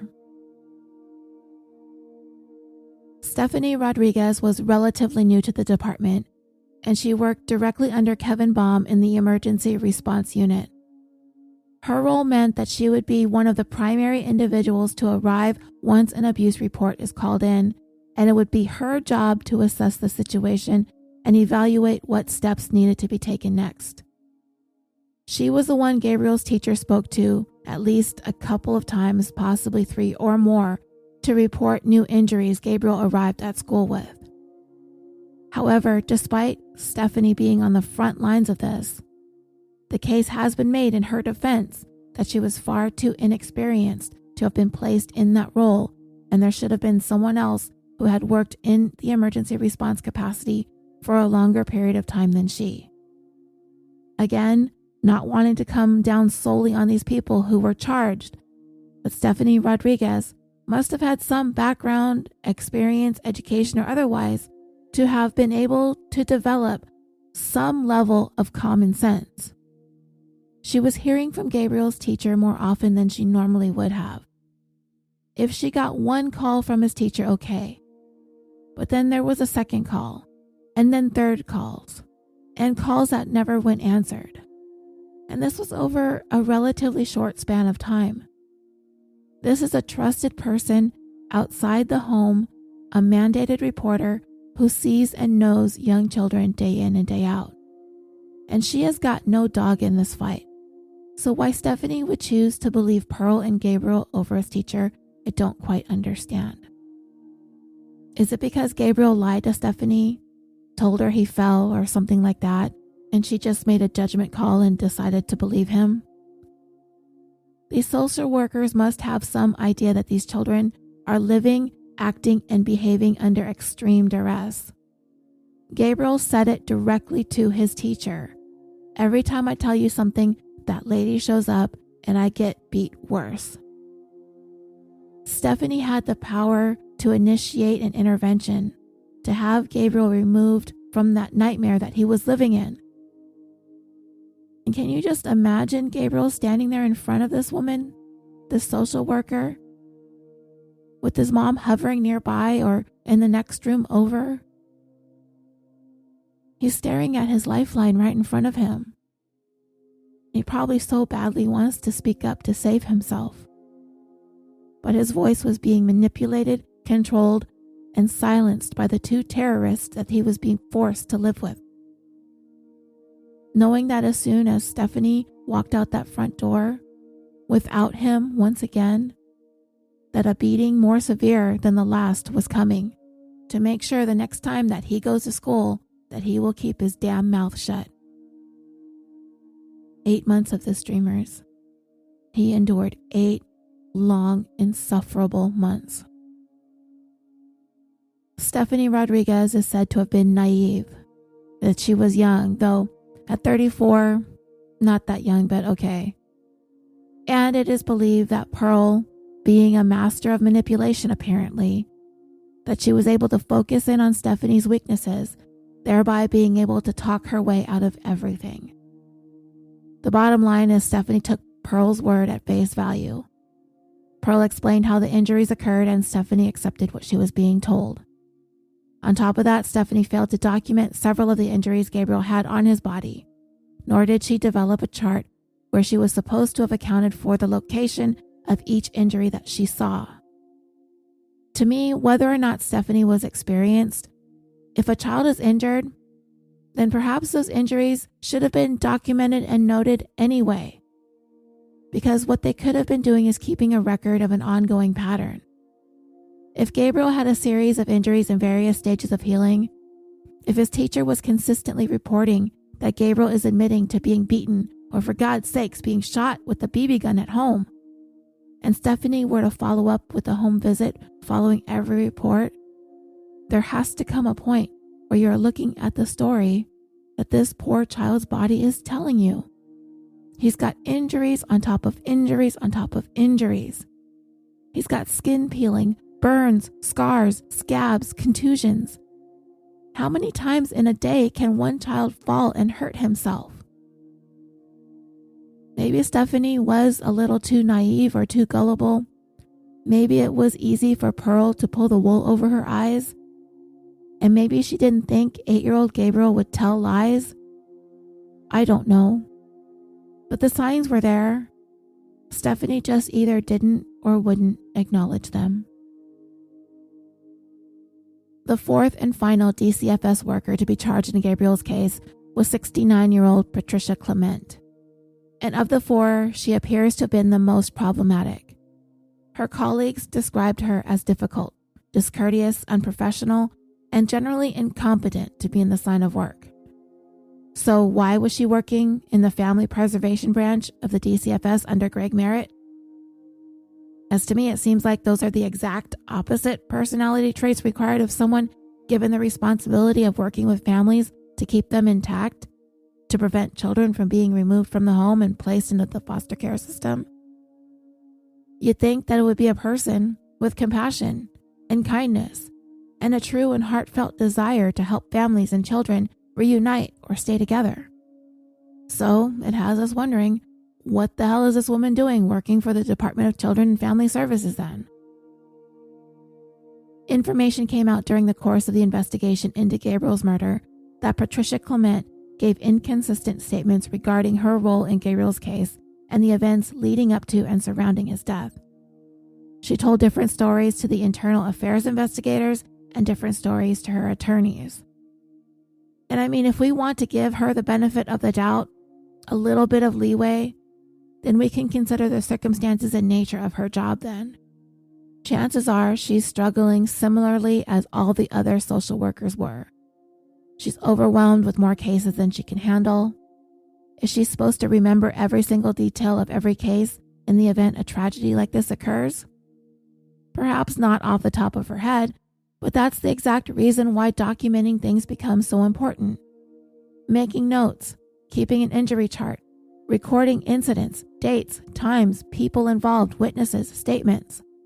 Once it's properly documented, then the file can be set aside, and you have your bases covered. If and when the time comes you need to refer back to them, it's there. And you know what? The buck didn't have to stop with these 4 individuals. For example, if Stephanie Rodriguez saw injuries on Gabriel, if she had heard from his teacher that he had been shot in the face with a BB gun by his mother, she could have asked Gabriel about it, hopefully without his mother within earshot. Then she could have asked Mom about it too. Is this true? But honestly, who would make up something like that? The least she could have done is documented what she was told and what she saw, and then she could have gone to her immediate supervisor, who was Kevin Baum, and she could have told him that she was concerned about what she saw and heard, and left the decision in his hands as to what to do next. He could have elevated those cases to his supervisors, or he could have just signed off on it and filed it away without taking any action. They both had the choice to take Gabriel's case to their supervisors, but they chose not to. And if Stephanie Rodriguez was as naive and gullible as she was portrayed by her attorney, then she should have definitely taken Gabriel's case to her immediate supervisors and made a note of that in her report. Then she would have covered all her bases. Perhaps it's more simple to say than it is to actually do because of time constraints or an excessive workload. But that's another thing in this case that needed to be addressed, not just filed away. Gabriel's file was pushed aside over and over and over again, while time and time again reports of abuse coming into the DCFS were ignored. And then, ultimately, his case was closed. Those who closed it, Stephanie Rodriguez and Kevin Baum, they were apparently satisfied that Gabriel was in good and safe hands. Patricia Clement staunchly defended herself against any wrongdoing, insisting that she did her job. And what's more, she claimed that no mention of abuse was ever made to her in regards to Gabriel's case, and she never saw any signs of abuse in her first-hand interactions with Gabriel and his family. And it was her report and recommendation that ultimately led to Greg Merritt signing off on closing Gabriel's case. Patricia Clement indicated in her report that Isauro Aguirre, Pearl's boyfriend, get this is her assessment of him when she met him, that he was, quote, an upstanding and caring adult with no criminal history. That is a direct quote from her report.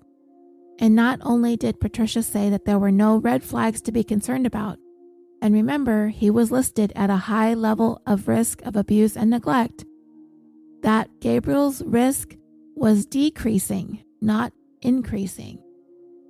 And she further wrote in her report on Gabriel that there was no risk to his safety or well-being, and made the recommendation that his case be closed, which is what Greg Merritt signed off on and approved. And thus, the false reporting charges were levied as a result of this assessment that Gabriel was safe and that his case needed to be closed. When questioned by Internal Affairs about Gabriel's behavior in school, Patricia Clement indicated that he was a bad child. He was consistently acting up. He was very angry and disrespectful to his teachers.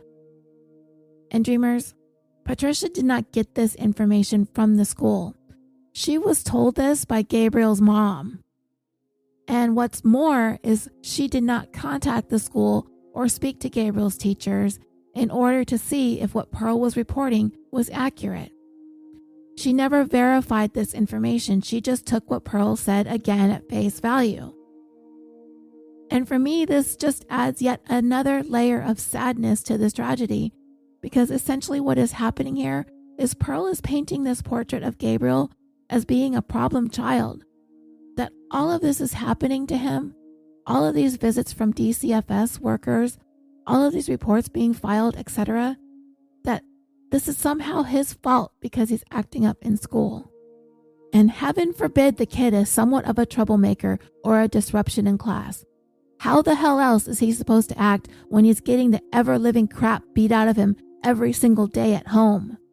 Of course he's acting out, and all that should have been another red flag that the DCFS should have picked up on. And it was yet another thing that they ignored. And to me, it didn't matter if Patricia verified Gabriel's behavior in school. She really needed to get at the root of the problem. Why is he acting out in school? I bet anything that the first thought that comes to any one of our minds is that something must be going on at home. It might not be as severe of abuse that Gabriel had suffered. Maybe something's going on between the child's parents. Maybe they're fighting. Maybe there's a divorce pending. I don't know. Lots of things cause kids to act out. And the first place we think is home. I'm not even a social worker, nor am I qualified to be one. But geez, the signs were everywhere, big and small.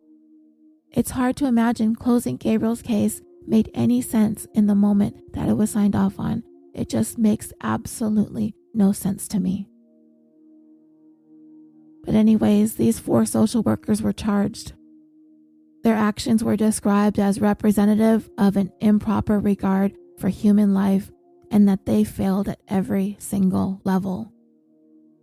They would appeal the charges before it ever made its way to trial, which was presented to a 3-judge panel, and in a split 2-1 decision, the cases against them were dismissed because of a lack of probable cause that linked the 4 of them to the child abuse or to the charge of falsifying documents.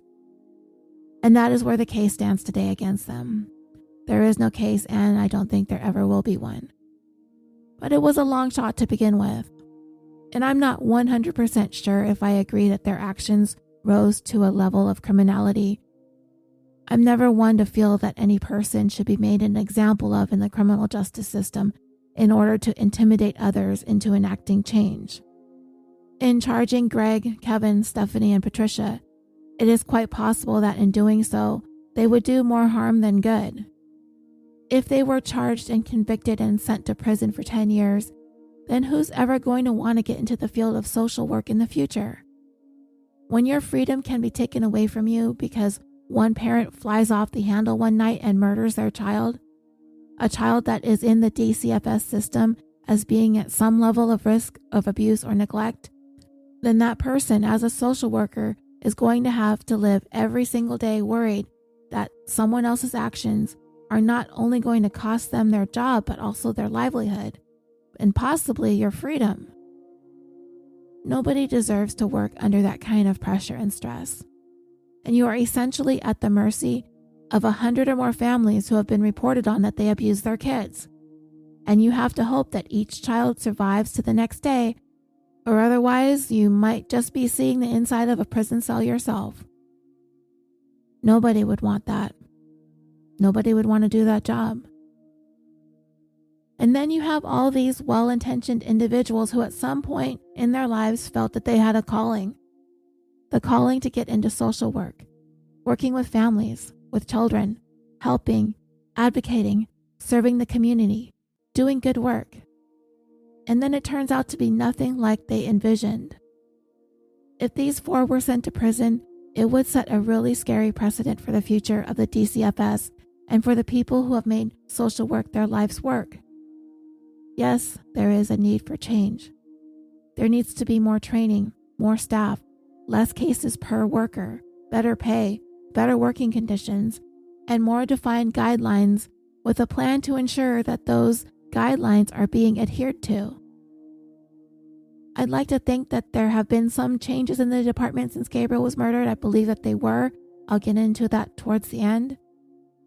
But we do know that these 4 social workers involved in this case were fired. But if you watched Gabriel's documentary, then you know of at least 2 other children who have since died who are being overseen by the same office. So clearly, change hasn't been enough. And the 2 other children that I'm speaking of, who are they? Well, first there was 10-year-old Anthony Avalos. He lived with his parents in the city of Palmdale, and he was one of 8 siblings. Anthony was a really good student, so much so he made it onto the honor roll. He was also an excellent runner with a promising future in athletics, whether it be running track or any other sport where he'd be able to use his talents. On June 10th, 2018, Anthony died after allegedly having suffered long-term physical abuse and neglect by his parents. The abuse included refusal to feed Anthony during mealtime at home, as well as a refusal to allow him to use the bathroom. Along with this, Anthony was thrown around, his body smashed into furniture and fixtures in the home, and his siblings were ordered to participate in the abuse. At the time of Anthony's death, upon the autopsy examination, it was discovered that he had suffered multiple traumatic head injuries, as well as cigarette burns all over his body. His cause of death was listed as internal bleeding in the skull, reportedly caused by having been dropped multiple times where he landed head first. According to the prosecutor assigned to the case, Anthony reached a point where he was no longer able to move or walk. He could no longer defend himself. He was completely knocked out cold, left lying on the floor of his bedroom for an unknown amount of time. He was in desperate need of immediate medical attention but never received any. It's been reported that his parents also had it in their minds that Anthony may have been gay, and this was the reason behind the beatings that he suffered. When paramedics were finally called, his mom reported that Anthony had suffered an accidental fall. But like Gabriel, Anthony's body told a much different story. As a result, his mom, Heather Barone, and her boyfriend, Kareem Lavia, were arrested and charged with first-degree murder and torture. The prosecution has indicated that they will seek the death penalty. There are a number of parallels between Gabriel's case and Anthony's case, and I want to provide you with some more of the details regarding Anthony's, but because this is becoming a lengthy episode, I will try to follow up with perhaps a bonus or an addendum following this one. The second child I was referring to was 4-year-old Noah Quattro, and he was the latest child residing in Palmdale who did have a case file with the DCFS to be killed as a direct result of abuse perpetrated by his parents. But the thing about Noah's case is that the DCFS had taken their concerns and elevated it to a level where they took it before a judge. They stated that Noah was at a high risk of abuse and neglect. His life was in imminent danger. The judge was provided with their findings and their evidence. The judge was satisfied with what was presented and ordered that Noah be removed from the home. But for whatever reason, the DCFS never served that order. Noah was never taken from the home. On July 5th, 2019, his parents called 911 and reported that they found Noah in the pool where they say that he drowned. But it was clear, based on the injuries Noah had all over his body, just like Gabriel, just like Anthony, that Noah had suffered a tremendous amount of torture, and in addition to that, his father is also accused of sexually abusing him as well. His death was ruled a homicide, and his parents are also in jail awaiting trial on first-degree murder and torture charges. When I do the addendum, I will go into further details about him as well. Gabriel Fernandez met his first-grade teacher in October of 2012. They were already 1 month into the school year, and his living situation had just changed. Gabriel had been living with his maternal grandparents when suddenly his mom, wanting to be the recipient of Gabriel's government benefits, took physical custody of him. At the time, he was 7 years old, and he had not ever lived a single day with his mother.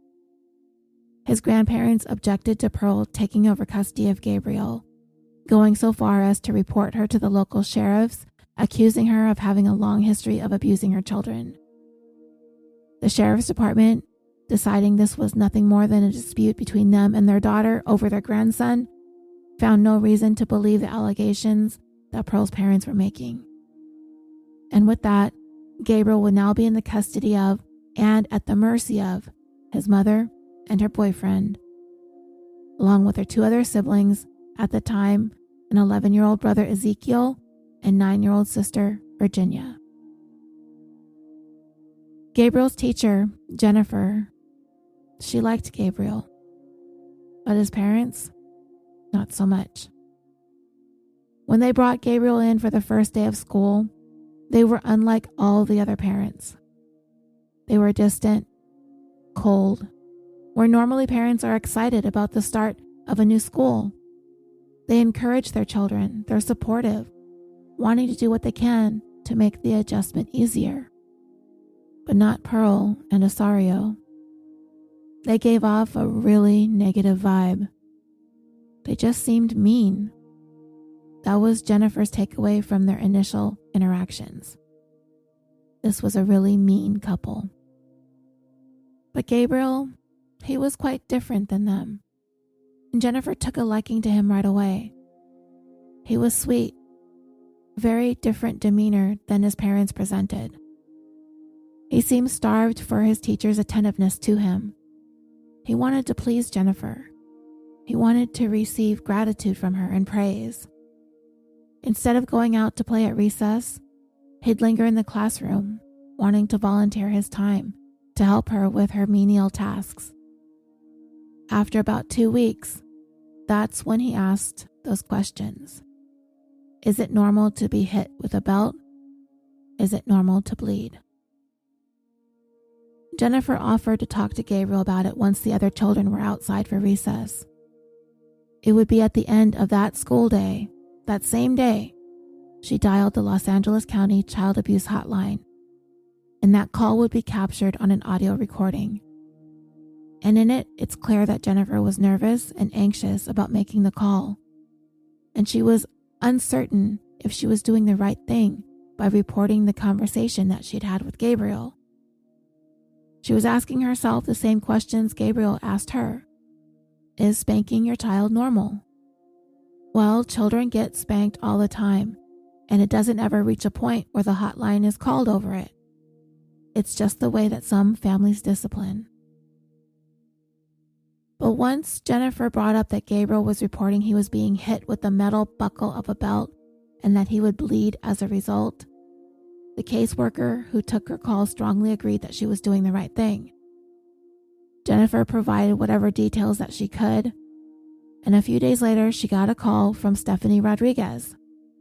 She was going to be the one to look into the abuse allegations, and if anything else were to occur, she asked Jennifer to give her a call right away. Jennifer was relieved that Gabriel was going to get the help that he needed.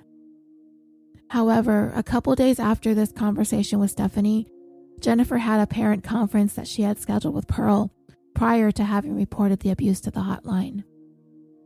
The two women, both of them at the time 29 years old, sat there awkwardly until Pearl finally broke the silence and announced, "I don't hit my kids." Jennifer was like, "Okay," and carried on. Gabriel was a good kid. He was a good student. He was doing well with writing assignments, and he was quite bright. Pearl didn't believe her. But there were also a few problems that Jennifer needed to address. This was only less than a month into his time in her classroom. Jennifer said that Gabriel was late to class far too much, or he didn't show up at all. But when he was in attendance, he had some difficulties with the other kids. He would be disruptive, he'd kick other children under the desk, and this caused Jennifer to have to repeatedly move Gabriel to other parts of the classroom. He didn't like to go outside at recess, and when he did, he was always alone, standing near a wall, kicking that wall with his foot. But she did notice in class that if another student was struggling with an assignment, Gabriel was always anxious to help. It was Monday, November 26, 2012. When Gabriel arrived at school that day, he was late as usual. But this time, when he walked into the classroom, all the other students turned and looked at him and erupted in laughter, mocking him, as he had shown up with chunks of his hair ripped out of his scalp, with patches still left in place, along with a variety of scabs all over the top of his head. Gabriel at first stood in stunned silence as he was laughed at. That is until he provided the explanation that his mother had rehearsed with him. "My mom cut it like this, so what? Who cares? Mind your own business." Well, that didn't satisfy Jennifer. She asked the principal to come and take a look for himself, which he did, but only to an extent. He asked Gabriel to sit down and explain to Jennifer, "We're not here to investigate things. We just call if we see something." So Jennifer called Stephanie twice on 2 different numbers that she had given her, and both times left voicemails. And like before, the day after this incident, Gabriel failed to show up for school. But it was only for one day.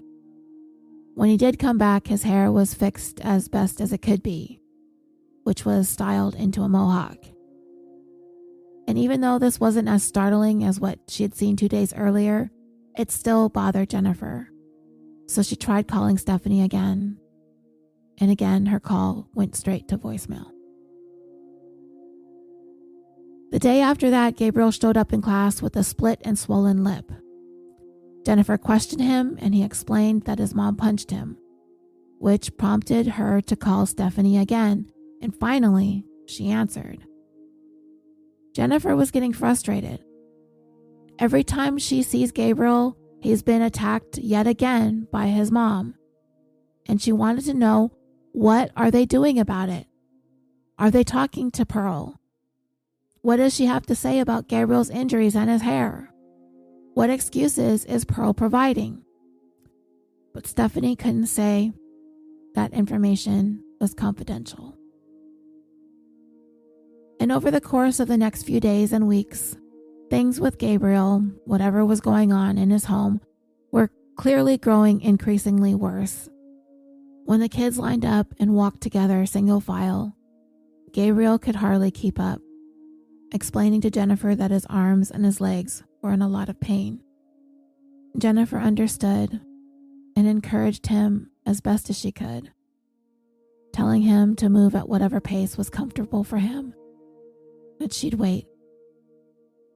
Numerous times as the last bell of the day chimed, Jennifer would encounter Gabriel, and he'd be sobbing, and he'd tell her, "I don't want to go home."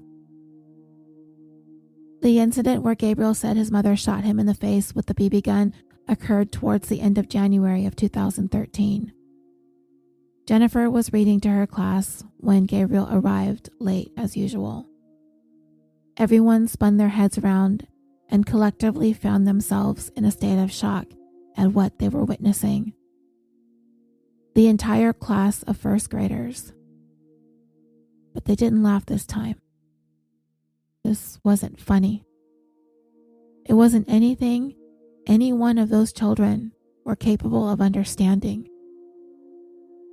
Gabriel's eyes were nearly swollen shut, and he had tiny, little round bruises flecked across his face. Once the other children were sent to recess, Jennifer asked him what happened. And this would be the first time that Gabriel tried to lie to her, telling her that he fell. She knew it was a lie, and she told him so. And Jennifer could see that her accusation that he was lying made him upset and angered.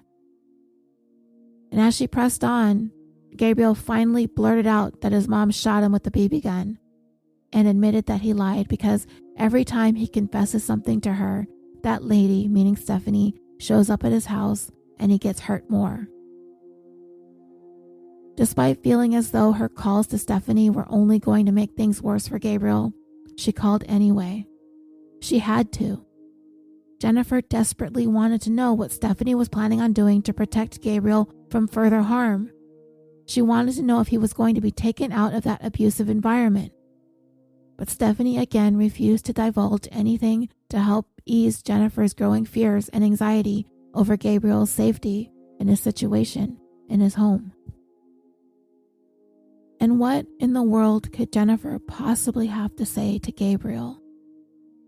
What words do you have that you can come up with to try and comfort a child like him going through what he's going through? I don't know if there are any, especially when you're doing everything you can to help, but it feels like you're making things worse. Jennifer didn't want to lie to Gabriel and tell him everything was going to be okay. She didn't even believe that herself. The best that she could come up with was the one thing that he could hang on to. And it was the fact that someday he was going to turn 18. He was going to be an adult, and he'd be able to move out and be on his own. An abbreviated silence fell over their conversation, as it felt like they were both sitting there dreaming of the day that Gabriel would be 18 and free. And so we, as a society, arrive at a crossroads. What do we do with children who may be or are at a high risk of being abused? Do we err on the side of caution and remove children from their homes? Or do we pursue solutions that promote family preservation? Those who work in the field of social work say it's impossible to make either one of those a priority. Their job is to protect children that are at a high risk of abuse without needlessly removing them from their home. But making that choice, deciding what is right, takes highly trained professionals who are afforded the time and resources to do a comprehensive inquiry into each and every family. And the fact of the matter is that time and resources, and from the sounds of what's going on in the DCFS's Palmdale office, the highly trained professional staff is non-existent. According to the Atlantic article, the year that Gabriel was murdered in 2013, Los Angeles County employed approximately 3,000 caseworkers for a department that fielded nearly 250,000 incoming phone calls on its child abuse hotline. When a child who is in the system dies, it becomes big news. The public becomes angered, and that anger is aimed directly at social workers and the DCFS for failing to protect the life of the abused child, especially when we find out how many times the DCFS were contacted, how many times the abuse was reported, how many times people witnessed unimaginable injuries. Fingers are pointed directly at the DCFS. But there are consequences that aren't as black and white when a child is taken from the home. The fallout of that can be as traumatic and damaging. Those who support the notion of family preservation as being the priority are quick to point out that there simply aren't the same kinds of highly publicized stories out there to help highlight the importance of maintaining the family unit. One such story that the article pointed to involved a 5-year-old girl from Maine named Logan Marr. At the time, in 2001, the DCFS system in the state was very pro-intervention, pro-removal from the home, and Logan was taken from her home and placed in foster care with a former social worker.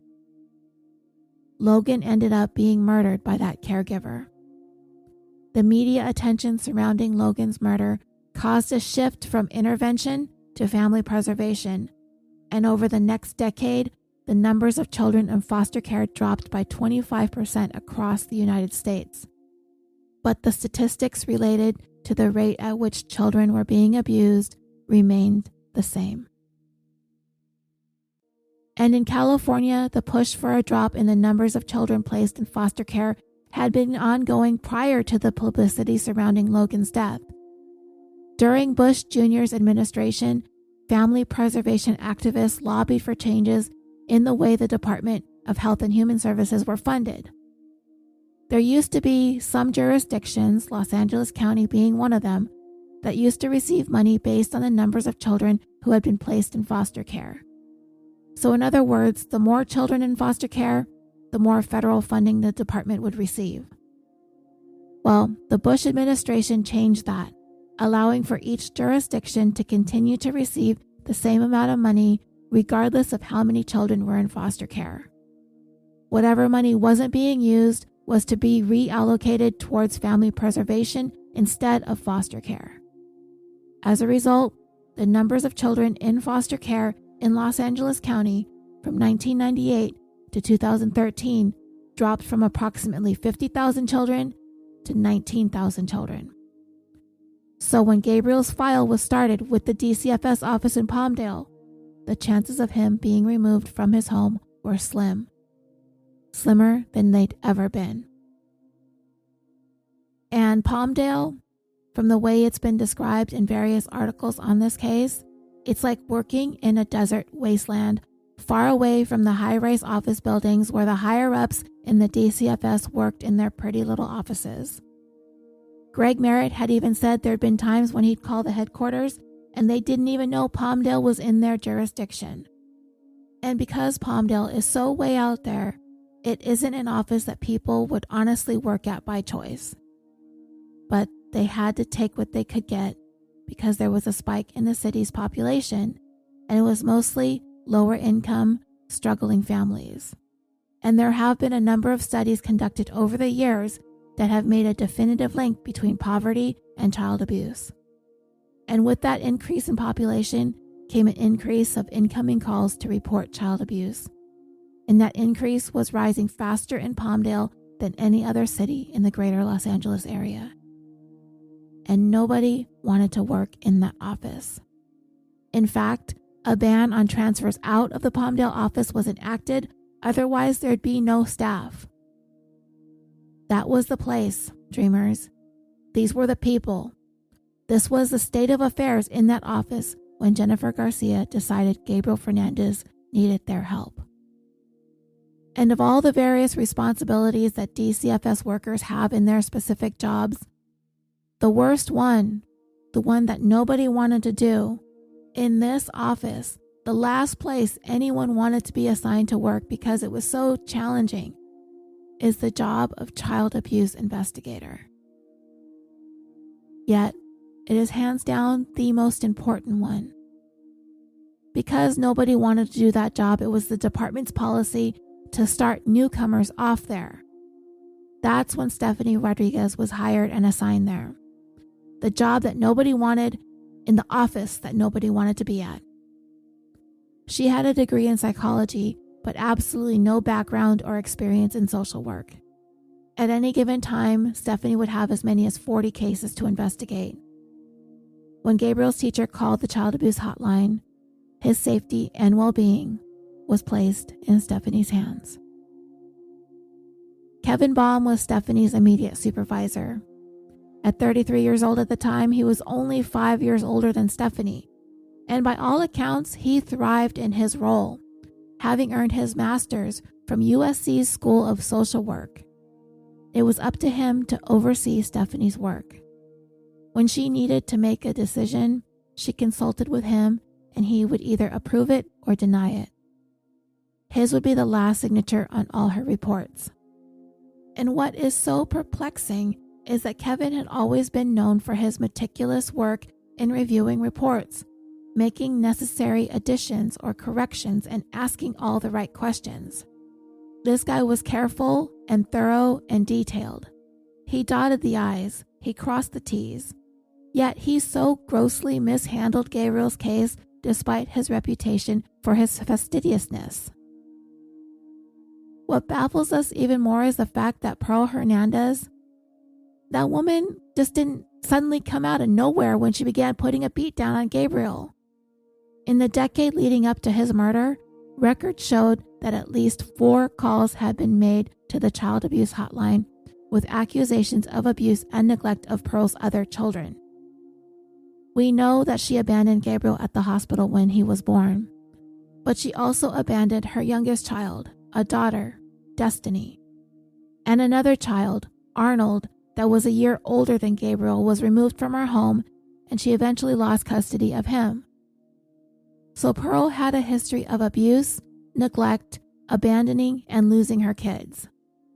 So when Stephanie Rodriguez was given Gabriel's case, as she worked under Kevin Baum, they reviewed Pearl's troubling history, right? That's normal. Find out what they're dealing with here, isn't it? What better way to learn about someone's parenting than by looking at their history? All these red flags would have popped up, and they would have seen that Gabriel's mother was a tyrannical, violent, abusive madwoman that should not be in charge of any children. But they didn't. You heard right. Neither Stephanie nor Mr. Micromanager Kevin Baum investigated Pearl's past involvement with the DCFS. Stephanie never paid Gabriel's school a visit. She never knocked on neighbors' doors to see if anyone had any information or concerns about the home, or so-called home, that Pearl was keeping. And one of the most important things that needed to be done, Stephanie failed to do as well. She never took Gabriel or either of the siblings that were living in the home at the time aside and spoke to them individually and alone. And this was a required DCFS policy in order to alleviate the fear that children may have when it comes to talking to social workers in front of their abusers. Stephanie visited Gabriel's apartment 2 days after his teacher called her to report about him asking if it was normal for his mom to hit him with the belt and if it was normal for him to bleed. As Pearl hovered close by, Gabriel admitted to Stephanie that he lied to his teacher about his mom whipping him with the belt buckle. Stephanie did look at his body. She did see a bruise on his left butt cheek, and Pearl fessed up that she used the belt to spank him. Both Kevin and Stephanie decided that the bruise wasn't severe enough to intervene or for Gabriel to be checked out by a doctor. They did compel both Pearl and Isauro to take drug tests, which they did, and the tests turned up nothing in either of their systems. Stephanie visited the apartment about 3 weeks later as a routine check.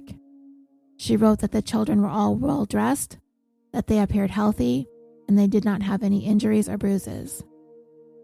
A week later is when Jennifer called Stephanie about Gabriel's hair being ripped out and his split lip, and this prompted Stephanie to go back to the apartment for yet another visit. Gabriel told Stephanie that he lied to his teacher, that he caused the sore lip himself, telling her that he bites himself. Stephanie wrote in her notes that she observed a blister on Gabriel's lip. January 29, 2013 was the last time Stephanie would ever visit Gabriel's home. This visit was prompted by Jennifer's call that Gabriel had admitted to her that his mother shot him in the face with a BB gun. Again, Stephanie did not pull Gabriel aside to speak to him privately, out of earshot of his mother. Pearl again stood by as Stephanie questioned Gabriel about the injuries to his face, and he lied. He explained that he and his siblings were playing a game of tag when he tripped and fell, injuring his face. And again, both Stephanie and Kevin did not send Gabriel to be examined by a doctor, nor was he removed from the home. But it actually didn't matter, because by the time Stephanie had made that last visit, she had already submitted her recommendation, and Kevin had already approved that recommendation that they would cease their investigation. They found there to be no evidence or indication that Gabriel was in danger of being harmed, nor did they find any signs that he was being abused or neglected. And what did Kevin and Stephanie have to say about this? Well, Kevin stayed quiet, refusing to ever comment about it. But Stephanie, well, her reasoning for ending her investigation into Gabriel's case was that she had other children and families that she was investigating who were at a much higher risk of danger and harm than Gabriel was. When Stephanie had entered Gabriel's information into their computer program that is used to assess a level of risk, the result placed Gabriel at a very high risk based on what she inputted.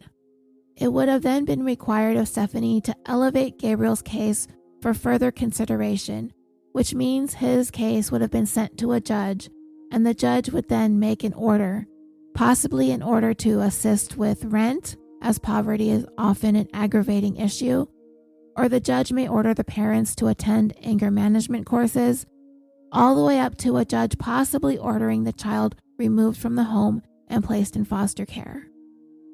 According to DCFS protocol, that is what should have happened based on Gabriel's risk assessment score. His case should have been brought into court, but it wasn't.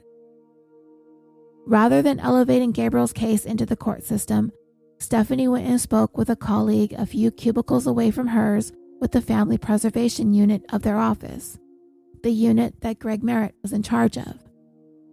And it was decided to place Gabriel and his family into one of their programs known as the Voluntary Family Maintenance Program. What this would do is keep Gabriel in the family home as they collectively work through their problems to reach a resolution. And let's be clear here, this is not a program designed for families that scored as a high risk in their assessment program. This was specifically designed for those who scored at the lowest risk levels. Following the investigation into Gabriel's murder, it was discovered that the Palmdale DCFS workers were overusing the Voluntary Family Maintenance Program on families whose cases should have gone before a judge. And they did so because they were told specifically to never treat parents like perpetrators, but rather individuals who are in need of service and support. The most important decisions were not made by judges, not made by attorneys, but rather DCFS workers. And in Gabriel's case, it was a life or death decision that they made. And they decided wrong. Remember how I used the example of me going over to punch my neighbor and how I'd be arrested and charged with each new incident? But the same doesn't go if I punch my own child, right? There are laws on the books that if there is probable cause, if a domestic violence incident occurs, the abuser is arrested and charged, no matter if the victim wants to press charges or not. It's mandatory that the abuser is arrested. A police report is mandatory. An officer must make a report if domestic abuse is carried out by an intimate partner, and in turn that report is required to be sent to the district attorney's office for possible criminal prosecution. But if the victim is a child, a police report is not required, nor is a review of the abuse by the district attorney for possible prosecution. In other words, domestic violence between intimate partners will send the abuser to jail. Domestic violence perpetrated against a child will not, at least not automatically. Stephanie Rodriguez was said to have literally begged for Gabriel's case to be taken into the voluntary family maintenance program, claiming that Pearl had only spanked her son once, that she was not a threat to Gabriel, that he was not in any imminent danger, and both mother and son were troubled, though Gabriel's behavior was much more troubling than Pearl's, as Pearl was perfectly willing to take part in the voluntary program. Stephanie was comfortable and encouraged with Pearl's openness to getting the help that she was recommending for them. Greg Merritt's Family Preservation Unit took over Gabriel's case on February 1st, 2013, literally just days after the BB gun report had been called in. Just days. In the paperwork he received, Greg saw that the box to mark Gabriel's case as urgent was left blank. Either Stephanie or Kevin could have checked that box. I mean, he just told his teacher days earlier that his mom shot him with a freaking BB gun, and they left the high priority box blank. So Greg Merritt did not consider Gabriel's file to be a priority when it landed on his desk. So now that Gabriel's case was in family preservation, a caseworker would be sent to the family home bi-weekly for both family and individual counseling. Enter into the picture Patricia Clement, a former nun who today is 69 years old. To Greg, he described Patricia as a burnout, but she'd have to do. Others described Patricia as being foul-mouthed with a short, hot temper, and she was not above yelling at her families that she worked with. And to compound things even more, Patricia was desperate to get the hell out of the Palmdale office and out of social work altogether. She made no secret of the fact that she wanted nothing to do with this job, so why the hell was she still there? Desperation, I guess, both on her part and the part of the DCFS that hired and kept her on. Greg Merritt was her supervisor, and he knew it too. He knew that Patricia Clement was an ill fit for this job. He had given her unsatisfactory reviews regarding her performance.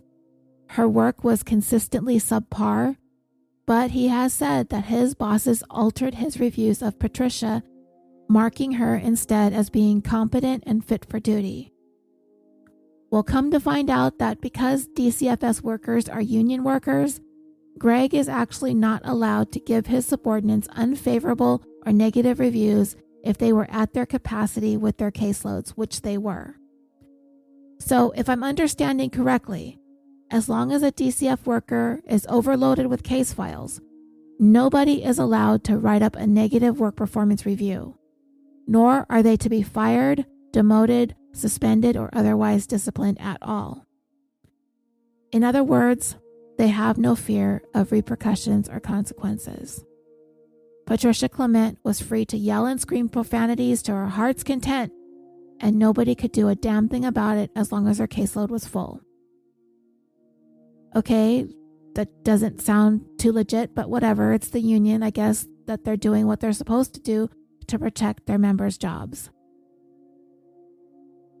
The first time Patricia was sent to Gabriel's apartment was February 13th, 2013. The information she recorded in her notes about this visit were scant. The second visit happened 2 weeks later, and in her notes, Patricia wrote that Pearl Fernandez painted herself as a victim of abuse with a mom who never loved her. Patricia also jotted down that Isauro was a very nice and pleasant individual. And we already know that Gabriel missed a lot of school. I told you already he was 2 grades behind. But Patricia's notes said that the kids were all doing well in school and they were attending regularly.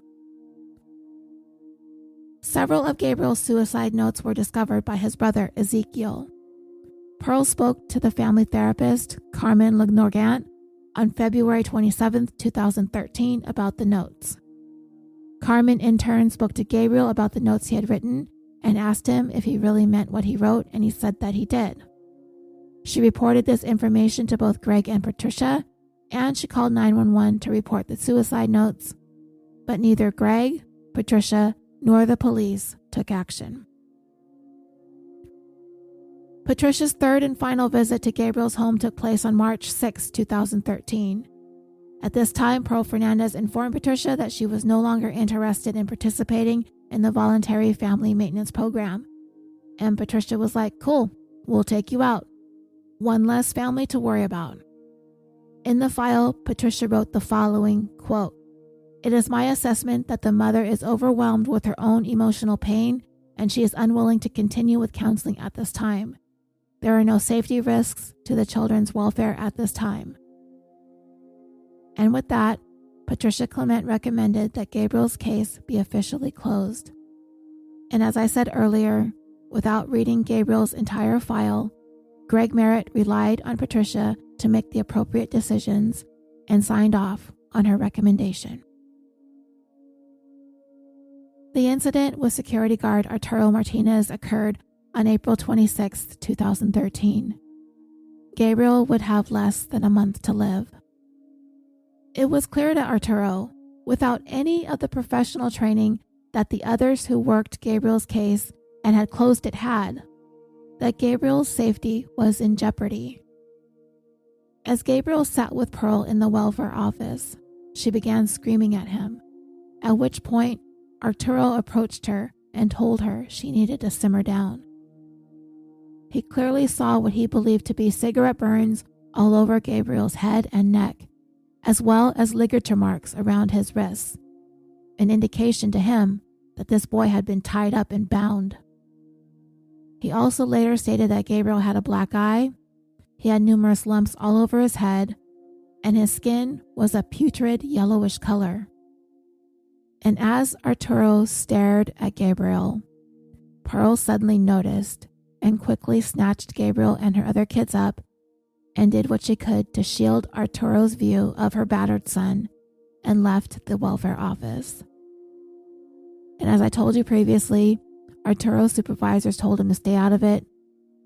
He managed to get the receptionist to give him Gabriel's contact information. He attempted to call the DCFS, but couldn't get through to a human being.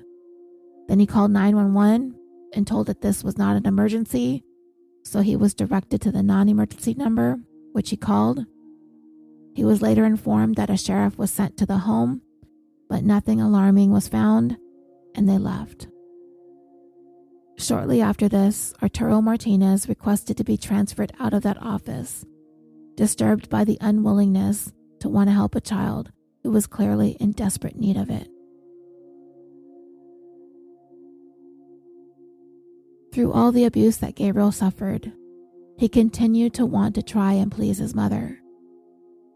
His teacher said that there were times that he would copy some passages out of books that she kept in the classroom onto a piece of paper.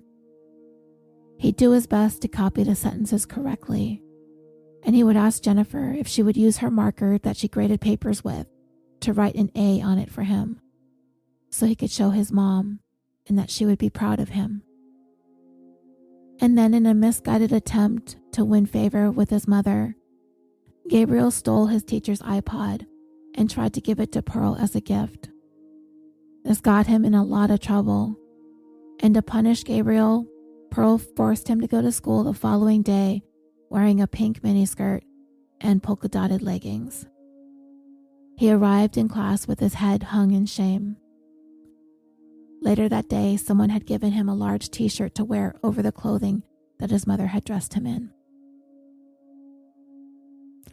As Gabriel continued to attend school sporadically, as Jennifer continued to see signs that he was being severely mistreated, Jennifer had come to the conclusion that the DCFS was never going to do anything to help. She probably had no idea that his case had been closed for a while by then. Jennifer tried to reach out to a psychologist who worked in conjunction with the school to try and see if she could get Gabriel some counseling, but she was told that it was beyond the scope of their services. And with that, Jennifer was given an informational brochure with steps on coping with a child's behavioral issues.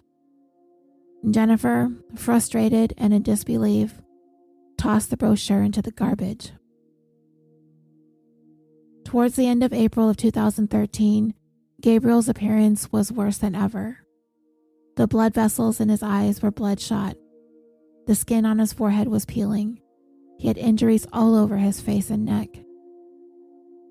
Jennifer just didn't have it in her anymore to ask.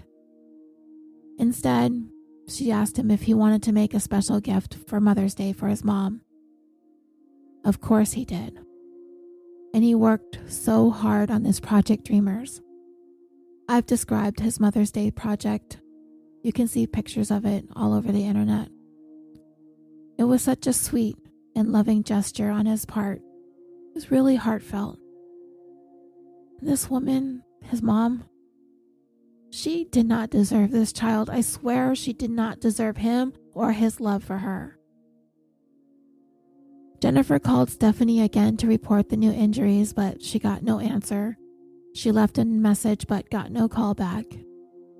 This call was never recorded in Gabriel's case file with the DCFS, and that's because Stephanie had passed his case on to Family Preservation, and Family Preservation closed the case almost 2 months earlier.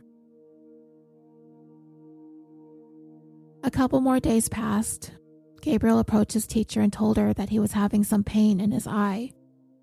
She went ahead and sent him to see the nurse, a woman named Donna Evans. She had just started at the school. When she saw Gabriel, he explained that he injured his eye by falling off his bike, but he said he was okay, and then he pleaded with her to not contact his mom, to please do not send him home early from school. There wasn't much more the nurse could do. It wasn't her place to make assessments about his injury to his eye, nor was it within her capacity to call for Gabriel to be seen by a doctor. That would be up to Pearl. But in her notes about Gabriel's visit to her office, she made sure she included as many details as she could about his visit because she thought it was likely that the school might hear from Child Protective Services about it. And then, ignoring Gabriel's pleas to not contact his mom, the nurse did exactly that and requested that she come down to the school. Gabriel was being sent home early for the day. As he sat in the attendant's office awaiting his fate, one of the ladies who worked in there, a woman named Pamela Howell, told the nurse that contacting Pearl to come and get Gabriel was a huge mistake. She was very well aware of the danger that Gabriel was in at home. She knew that he was in for it. Nearly the entire school administration knew it. By the end of April, according to Gabriel's brother and sister who lived with him in the home, Gabriel was being kept locked inside that cabinet every single day and every single night, pretty much constantly. His brother Ezekiel tried to sneak him food through the gap in the cabinet doors that were being held shut by a padlock.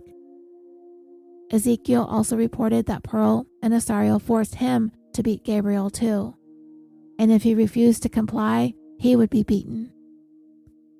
One of the ways of trying to get around this was to quietly instruct Gabriel to collapse to the floor as soon as he took a swing at him, so he wouldn't have to hit him anymore. On Wednesday, May 22, 2013, Gabriel would receive the last beating that he would ever have to endure. Armed with their BB gun, pepper spray, wire coat hangers, and a baseball bat, Pearl Fernandez and Isauro Aguirre launched their horrific attack on Gabriel's little body. When they were finished, Pearl instructed Gabriel's sister, Virginia, who had been in her room paralyzed with fear as her mother and her mother's boyfriend beat the life out of her brother. She was summoned to help clean up Gabriel's blood. Eventually, these two pieces of human garbage realized that they had gone too far and ended up calling 911. They said that Gabriel did not appear to be breathing, they could not feel a heartbeat, and that he had come to be in this state because he had been horsing around with his brother and somehow injured his head. Paramedics arrived, and it would be Gabriel's brother who showed them the way in. What the paramedics, first responders, and emergency room staff would eventually come to discover when attempting to save Gabriel's life are things that I just cannot bear to speak of. Gabriel was in a coma from which he would never awaken. The following day, Jennifer was summoned to her principal's office to break the news to her about Gabriel. The initial thought was that he was dead, but they soon learned that he had been admitted to Children's Hospital in Los Angeles. So that gave Jennifer a glimmer of hope that he would pull out of this. She contacted the hospital to see if she could come see him, to be with him, because she was sure that he was there by himself, with no one else around to talk to him or comfort him. But she was unable to get any information from the hospital staff. She wanted to finally be able to tell him that he was going to be okay. It was a thing that she had been longing to want to tell him, and she resorted to assuring him that he would someday be 18 and free. What Jennifer didn't know was that Gabriel had already been declared brain dead when she phoned the hospital. Gabriel Fernandez was removed from life support 2 days after the final beating on May 24th, 2013. Jennifer still had Gabriel's Mother's Day card that he had put all of his love and poured his little heart and soul into. She got herself as prepared as she could to tell Gabriel's classmates the awful news. She could not hold back her tears as she tried to explain that Gabriel's mom had hurt him and that he was gone. She told the reporter with the Atlantic that the look on their faces spoke to the horror that they felt in hearing what she was trying to tell them. They could not come to grips with the fact that his mother did this to him. His mom did it. His mom hurt him. They just didn't get it. In the fall of 2017, Isauro Aguirre stood trial for Gabriel's murder. Both of Gabriel's siblings, his brother Ezekiel, who was then 16, and sister Virginia, who was then 14, took the stand to speak for their brother, to be his voice as they came face to face with the man who, along with their mother, beat Gabriel to death 4.5 years earlier. It took jurors about 5 hours of deliberations to reach a unanimous guilty verdict, and in the penalty phase they again were unanimous in recommending the death penalty, which is what Isauro was sentenced to. Today, Isauro Aguirre is 39 years old and currently housed on California's death row at San Quentin State Prison. I don't know if he'll ever be put to death by the state of California, but we can be rest assured that he will die behind prison walls. The day after her former boyfriend was found guilty and the jury recommended the death penalty, attorneys representing Pearl scrambled to try and get a deal in place for where she could avoid being sentenced to death herself. She would accept a sentence of life in prison without the possibility of parole and without the option to appeal if the prosecutor would drop the death penalty.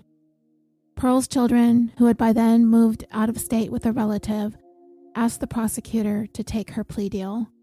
They did not want to come back to court to testify against their mother. And so it was accepted. Today, Pearl Fernandez is 36 years old and is currently housed at the Central California Women's Facility in Chowchilla, California. And she too will die in prison.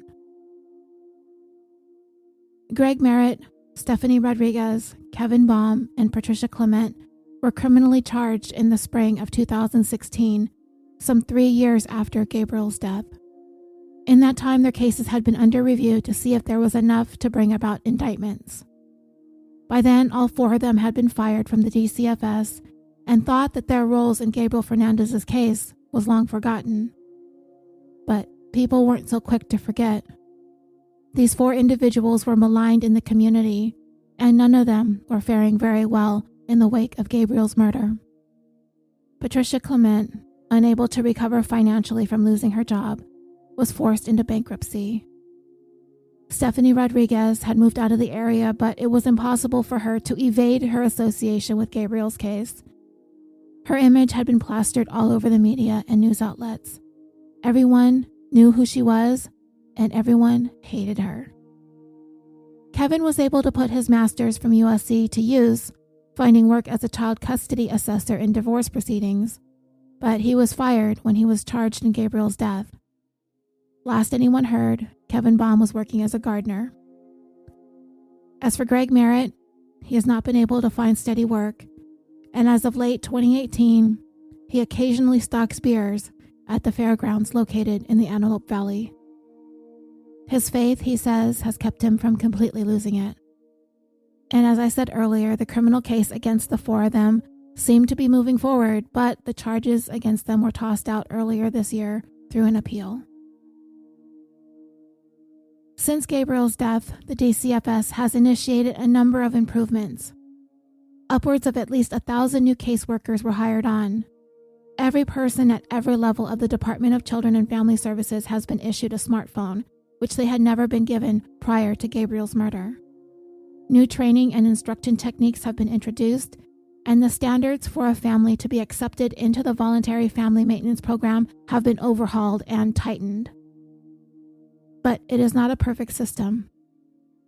Since Gabriel died, all the way up until the end of 2018, at least another 143 children in Los Angeles County were killed as a result of abuse, neglect, or both after having some interaction with the Department of Children and Family Services. But nowadays, in the Palmdale DCFS office, Gabriel Fernandez has faded from memory.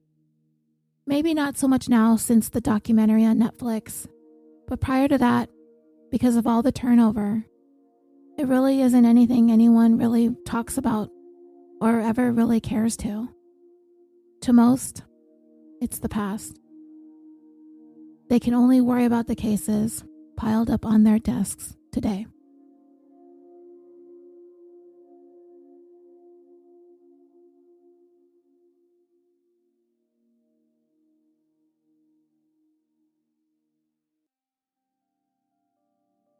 And that will bring this 142nd episode of California Dreaming to a close.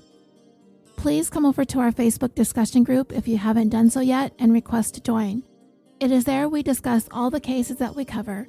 We share some of our thoughts and opinions, and it's not only about this show but any other podcast that you listen to, documentaries that we've watched, books that you've read, as well as current news stories. We also post about our pets, we post funny memes. Please come and share. You can also go over to the show's Facebook page, like that page and leave a review or a recommendation. And you can follow us on Twitter at CaliforniaPod and Instagram at CaliforniaDreamingPod.